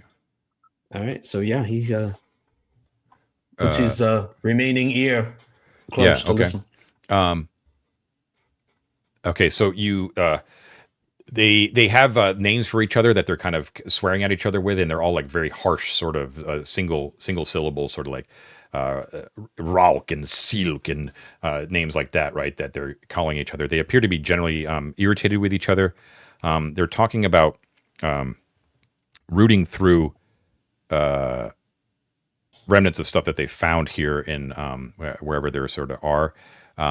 And they keep on saying that they need to bring it back to their king. And they keep cursing about their sworn enemies, the fishmen.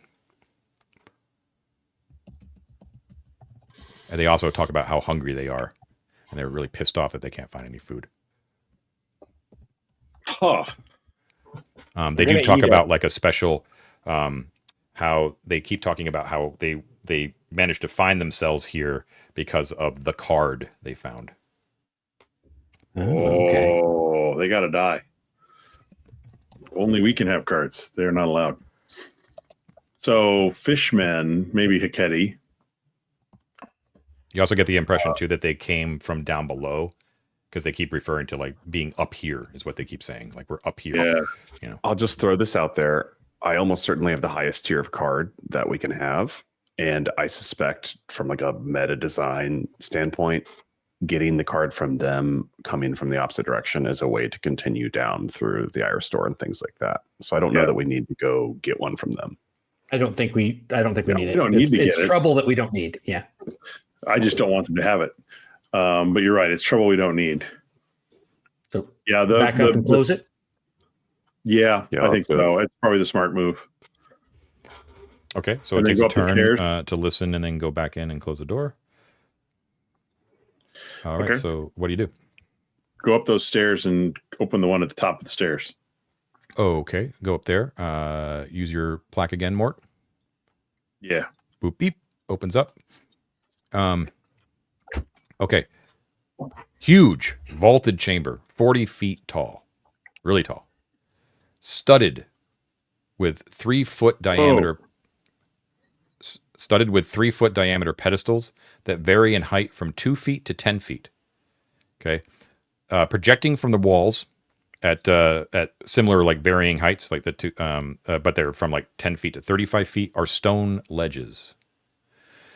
Room is dark, but with your light kind of shining forward, it reveals an enormous mural of an attacking Varuda painted across the ceiling. Like it's huge sort of mural across the top. And it's like sort of got its wings like pulled back like a peregrine falcon, like dive bombing.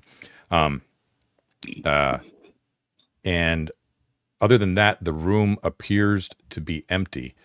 The room itself, again, Rudishvan make. It is 50 feet east to west, 40 feet north to south, and you're entering in from the southern portion of the western wall. There are some egresses here, though. Oh, I see. Okay. All right. So 50 feet east to west, 40 feet north to south. There are egresses, however, so maybe just put the corners in. There is a 10-foot wide passage that leads northeast out of the northeastern corner of the room. Okay. And that passageway is the first part of it. Northeast, you said? It goes northeast, yeah. And the first part of that passageway is actually steps that go down for 10 feet. There is a 10-foot wide Rudishvan hallway that branches directly south, 10 feet in from the eastern portion of the wall. It goes directly south, 10 feet in from the southern wall on the eastern side? From the eastern portion from the eastern side, go 10 feet west, and then it goes south. Like so? Yep. And then there is a small 5-foot corridor, Rudishvan again, all blue granite, that goes directly west, 10 feet down from the northern side of the chamber on the western wall. It goes west? Mm-hmm. Oh, man, that's going to screw my map up. 10 feet down from the northern part of the western wall, a 5-foot wide corridor. Yep. Okay. And that's it. That's not bad. And ledges on the walls. Yeah. So, Yeah. ledges on the walls. There's a whole bunch of them, like 10 feet to 35 feet. Like just they're sort of like scattered, like staggered all over the place, right? Built into the wall, ledges, very similar to the ledges that you saw in the other room that you came from. And then there are also these 3-foot diameter pedestals that vary in height from 2 feet to 10 feet. They look similar to they're round? They're round. They look similar to the ones that you also saw, but those were much wider in the previous room. These are only about 3-foot diameter. Yeah. Okay. This is going to be like their meeting chamber or their like gathering space. Maybe their church. Human sacrifice. Yeah, it looks relatively like you can obviously tell it's like Varuda made for Varuda, by the Rudishva, right? Mhm. However, the only thing that kind of gives you a vague sense of unease relatively to whatever else you've encountered so far is this huge mural of this like attacking aggressive Varuda on the ceiling that's like staring down at you like the creation of Adam in the Sistine Chapel, sort of thing. I wonder if people who aren't Varuda might not be welcome into this space. Yeah. I don't see any Varuda in here though, so Yeah, everything's quiet. they can bill me. There's no smell. Everything seems kosher.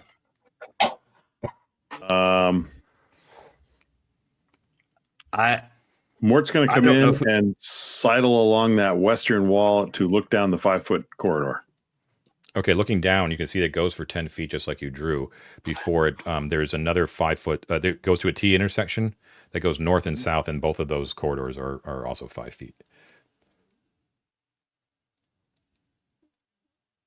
Okay. Yep. What do you guys want to do? Turn around. I don't. Yeah, I don't know that Yeah. there's anything we need in here. I just think it's. No magic is pinging in the room, John, or secret doors or anything like that. No secret doors, and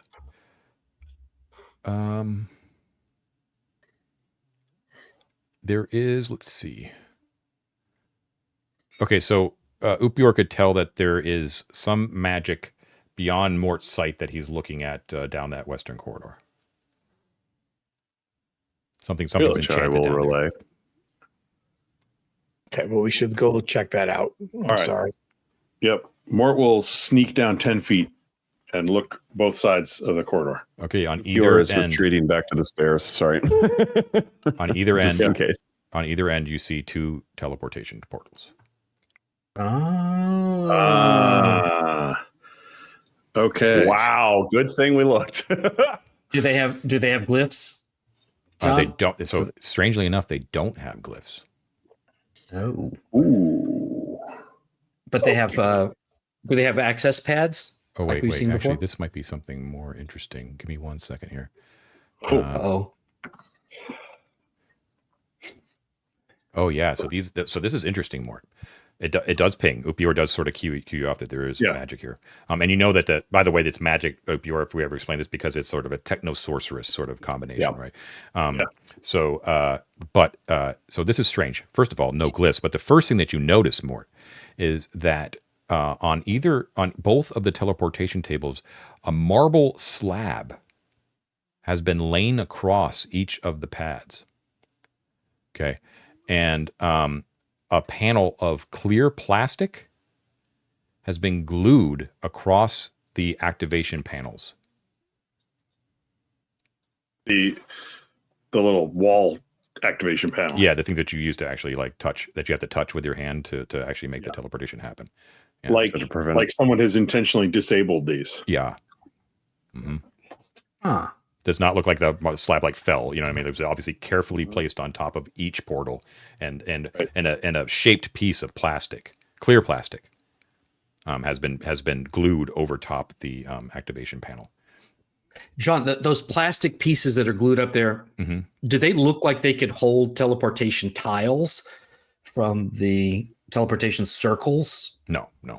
It's No, two, okay. two radically Just checking. different technologies. Yeah. Yeah. I'm So making sure this wasn't some kind of bridge or attempt to marry those two. Right. So if I hold my badge in front of that piece of plastic, I can't make contact with the reader, so it doesn't beep, right? No, but remember, the plaques don't activate the teleportation portals.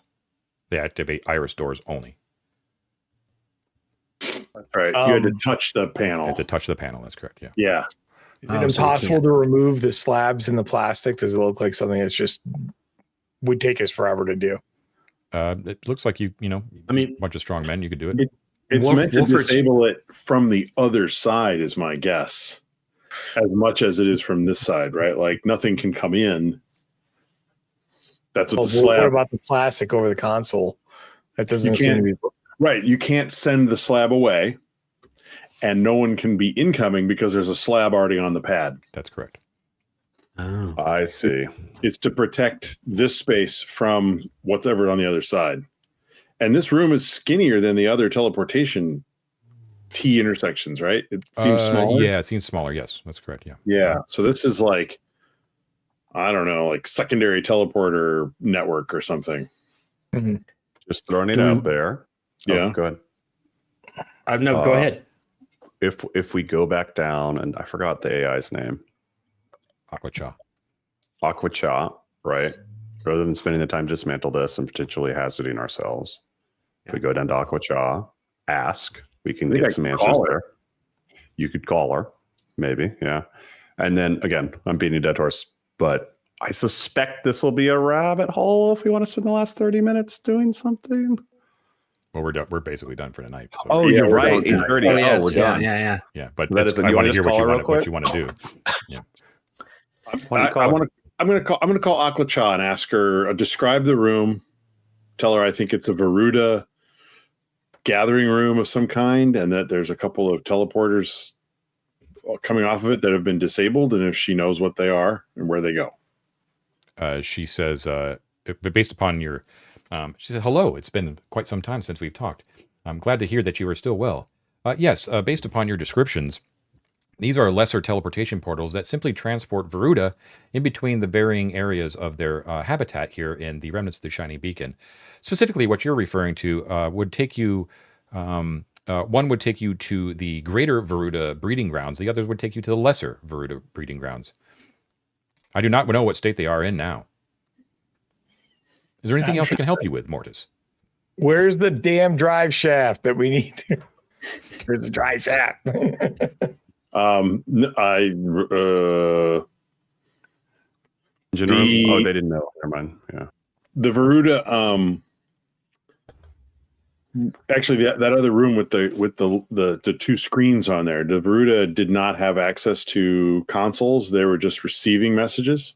That is correct. They had some primitive control, but they were not allowed too much authority because they were, of course, a servitor race. What were their duties? I can't tell you because the GM is not aware at this time. That sounds perfectly fine. Thank you, Aquacha. You're They're very good at helpful. serving. Yeah. Okay. So yeah, I think that's a rabbit hole for us. The Varuda were, I do know this, although I'm not sure exactly that was the intent of this general area of the Varuda area, but they were like shock troops. They were highly skilled warriors. And even more prized because they had the ability to fly. So they were sort of like paratroopers, right? They would attack from on high. Yeah, the Varuda feel like the Dominion. What's in DS9? The Dominion. Gem Hadar. The Jim Hadar. They feel like Jim Hadar to me. Yes. Or the Kroot from Warhammer's 40K. All right, let's not go to a breeding ground. That's just a terrible idea. Nobody had fun at a breeding ground that was not their own. So we should. Mort's eyes had to perk up. Omelets. I'm thinking omelets. She says, based on your present location, I should ask because it's so few of your kind have actually seen it. How did you find the Midnight Road? Oh, the transit shaft. You approached it. Road? You've I'm sorry. Did you find the Midnight Road by traversing the transit shaft, or because you are very close to the Midnight Road right now? I thought you probably had entered this area from there. No, we found a staircase and we came up. We're not sure how close to the surface we are at this point. Do you know? You are approximately. Let's see. Give me 1 second. She would know that, so give me a second. It would be important for you. You're approximately 600 feet down from the plateau top. Dang. We're still in there. We're in the middle. All right. There. She tells you that merely taking the series of staircases out of the northeast side of this room for a short distance will lead to the Midnight Road. I should warn you, though, that there is evidence that I have in my databanks that the guardian statue of the Varuda at the other end of that corridor may still be active, so be on your guard. Okay. Does any of this sound like we're close to the engine room? Are you asking me, or are you just asking the group? Yeah, I'm asking her. Oh, she doesn't know where the engine room is. Okay. Right. Well, Okay. we're a lot closer to death than we are to the engine room at this point. So I definitely recommend that we find a place to recoup and regather our resources. I think we should head back to the Bastion where we found several very safe rooms, and we have a rest and get some hit points back, and do a little plastic surgery on Wolf's face. What? No, Okay, so- I think it's going to be fine. So I Okay. can't remember the exact sequence of teleportation teleportation portals. But to make it a nice round number, you're almost at 2 p.m. So let's just say it takes 2 turns to get back to the. It probably takes longer, but I'll just give it to you. We have to go down the stairs, which took 9 turns. Oh, you have to go down the stairs. Yeah, that's exactly right. Yeah, so at least 1, 2, 3, 4, 5, 6, 7, 8, 9, and then another. So that would be 2, 3. Yeah. We'll call it 4 p.m. Okay. 4 Okay. p.m. You're able to make your way, because I'm fairly sure that there's no danger that you left in your path, right? Not really. You didn't have to skedaddle past anything, as far as I can remember. The only thing would be the slime was the thing, and we killed it. when we arrive at the Bastion level, there's a trap there that I would have You to can turn it off. deactivate Go down. again. Let me just check real quick. So you go down there, and then you're going to. I'm sorry. Just give me 1 second. I know we're right at the end, but it's important. We would go to down the stairs to control. We would take a teleport to the detention level, walk Detention level. 10 feet to the Bastion level. Yeah, then and you go to the Bastion. Yeah. So it's detention, and then to the Bastion. Okay, so yeah, you're good. Right. Okay, cool. So by 4 p.m., you find yourself safely back, avoiding any of the scary egresses that you decided to avoid, like like the road down the staircase that had like the demon bodies and shit like that, and the purple glowing thing. But you make your way back to the Bastion, and the only thing that greets you there is the Roomba, who's super happy to see you. Aw. And you go back into the captain's quarters and take a break. Yes. Okay, so we'll end the Yes. session. Let's raise Mort up, who does indeed rise up. Oh, yeah. So Mort, My think last level. I think it's all it is just. Do you get like a higher tier or anything like that? No, I get a D6. It's a D6 to cap it all off. All right. Yeah. So anticlimactic. Here you I go. become Make the it a good one. ultimate goblin with 2 extra hit points. Yay! Yes. You've done it, Mort. Hey, you made it. This is as good as Mort gets. Now you might as well just retire that character because he's done, right? Yeah. Well, that's what flying off in the spaceship and is going to be. That's his retirement. That's- I have Exactly, never seen a exactly. character top off at a level in my entire life. I've never done it before either. Okay, This is so, great. baby. Yeah, 8th level. Right on, man. Congratulations, man. You're at 8th level. That's amazing. Highest level character in the campaign so far. Okay. All right, guys. All right. We will leave it there. Resetting back in the Bastion. And we'll make another attempt for that good old engine room. We're trying. You have very direct methods of finding out how to do it, right? Just have to Well, Go to the now bridge. we can get to the bridge. So focus let's- yourself. Yeah. Yeah. And don't forget, David did mention many sessions ago, which is very viable as well. Yeah. Skip back to the stash and you skip over to the fire pit. Guess what? Yes, yes. Thank you, John. Yeah, Thank you. Don't forget that too. The ultimate portal, of which we should use as much as we can while we can, gang. Mhm. I kind of want to go to the City of Brass. I don't know what you're talking about. That's certainly not in the publish module. Okay, so we'll leave it there. Thanks, everyone. That has been episode 105 of the Halls of Arden Vul, and you've been watching and or listening to 3D6 Down the Line, the most criminally underwatched actual play series on the internet. Please don't forget to like and subscribe, hit the bell icon to get notifications every time we publish new material. If you got a few extra bucks, hit us up with a Patreon subscription. You'll get access to some of our secret Discord channels and a few extra other bennies. The Discord is free to join. Lots of interesting discussion going on at all times. And don't forget to check out our lone publication at the moment, which is Feats of Exploration. I guarantee it will enhance any OSR game you choose to apply it to. And thank you as always to all of our distinguished patrons, our explorers, our delvers, and especially our conquerors. I have the distinct pleasure of reading that list tonight. And thankfully, no one decided to give me crap, which is amazing. I do. Would you like us This to make is it difficult rigged, somehow, John? I don't have a strong enough We could personality for people to like to find a real thing to like nail me with. But that's good. So, but I still have to deal with some of these people who have forgotten to revert their names, forgotten or deliberately. Regardless, here's our distinguished conquerors. We have Alan Barton, Alexander Bowis, Eric Tsunami MD, Samuel All Hail Goblin Squagulat Dillon, Gregory Distelhorst, Mike Small, DMW 71, Richard Barton, James Boyle, Stephen BKK, Doc Jones 73, Jackson Bates, Grackle, John Hooker, Kayla Ripley Wolf, Zachary Hall, Saps, Papa Bear DM, Zach Shiflett, Merci for AV 605. That one might be for me. Ruben Caller, Dar Jr., I believe that's Dave Rosser Jr., Prokion, Dakota Nielsen, Cam, Stephen Quisenberry, Brad and Aiden, John and Law Logan, Kabrowskis, Magic Meat Machine, Tom Leary, Phil, Nick, Terry Barney, Eric Lawson, Mando NZ, Faisal, Ted Gast, James Doig, Nefarious Gamer, Eric Lawson, Grunt, Andrew Schroker, Rudishva's Rudishva, Michael Schilling, Stefano Di Maiolo, Ash Gabrielle, one that's just called The. But they obviously changed their name. I'm not sure who they used to be. The Hexbrawler Twins, Iona, Han Dandler, Summon Toast, Too Rude to Ishvan, Dungeon Heart Adam, Scott Earsley, Mechjack, Kick Maniac, Dire Grew, Tom Eric Garrettson, and our now very robust Matt section, Matthew Mattis, Matt Walsh, Matt Mason, Matt Gardner, Matt Aloney, Matt Koenig, and Matt Young. Thank you, as always, for all of your continued support, Conquerors. We really do appreciate it. Everyone have a great week, and we will see you next time. Take care. Yeah, thank you. Thanks, Thank you, John. John. Thanks, John.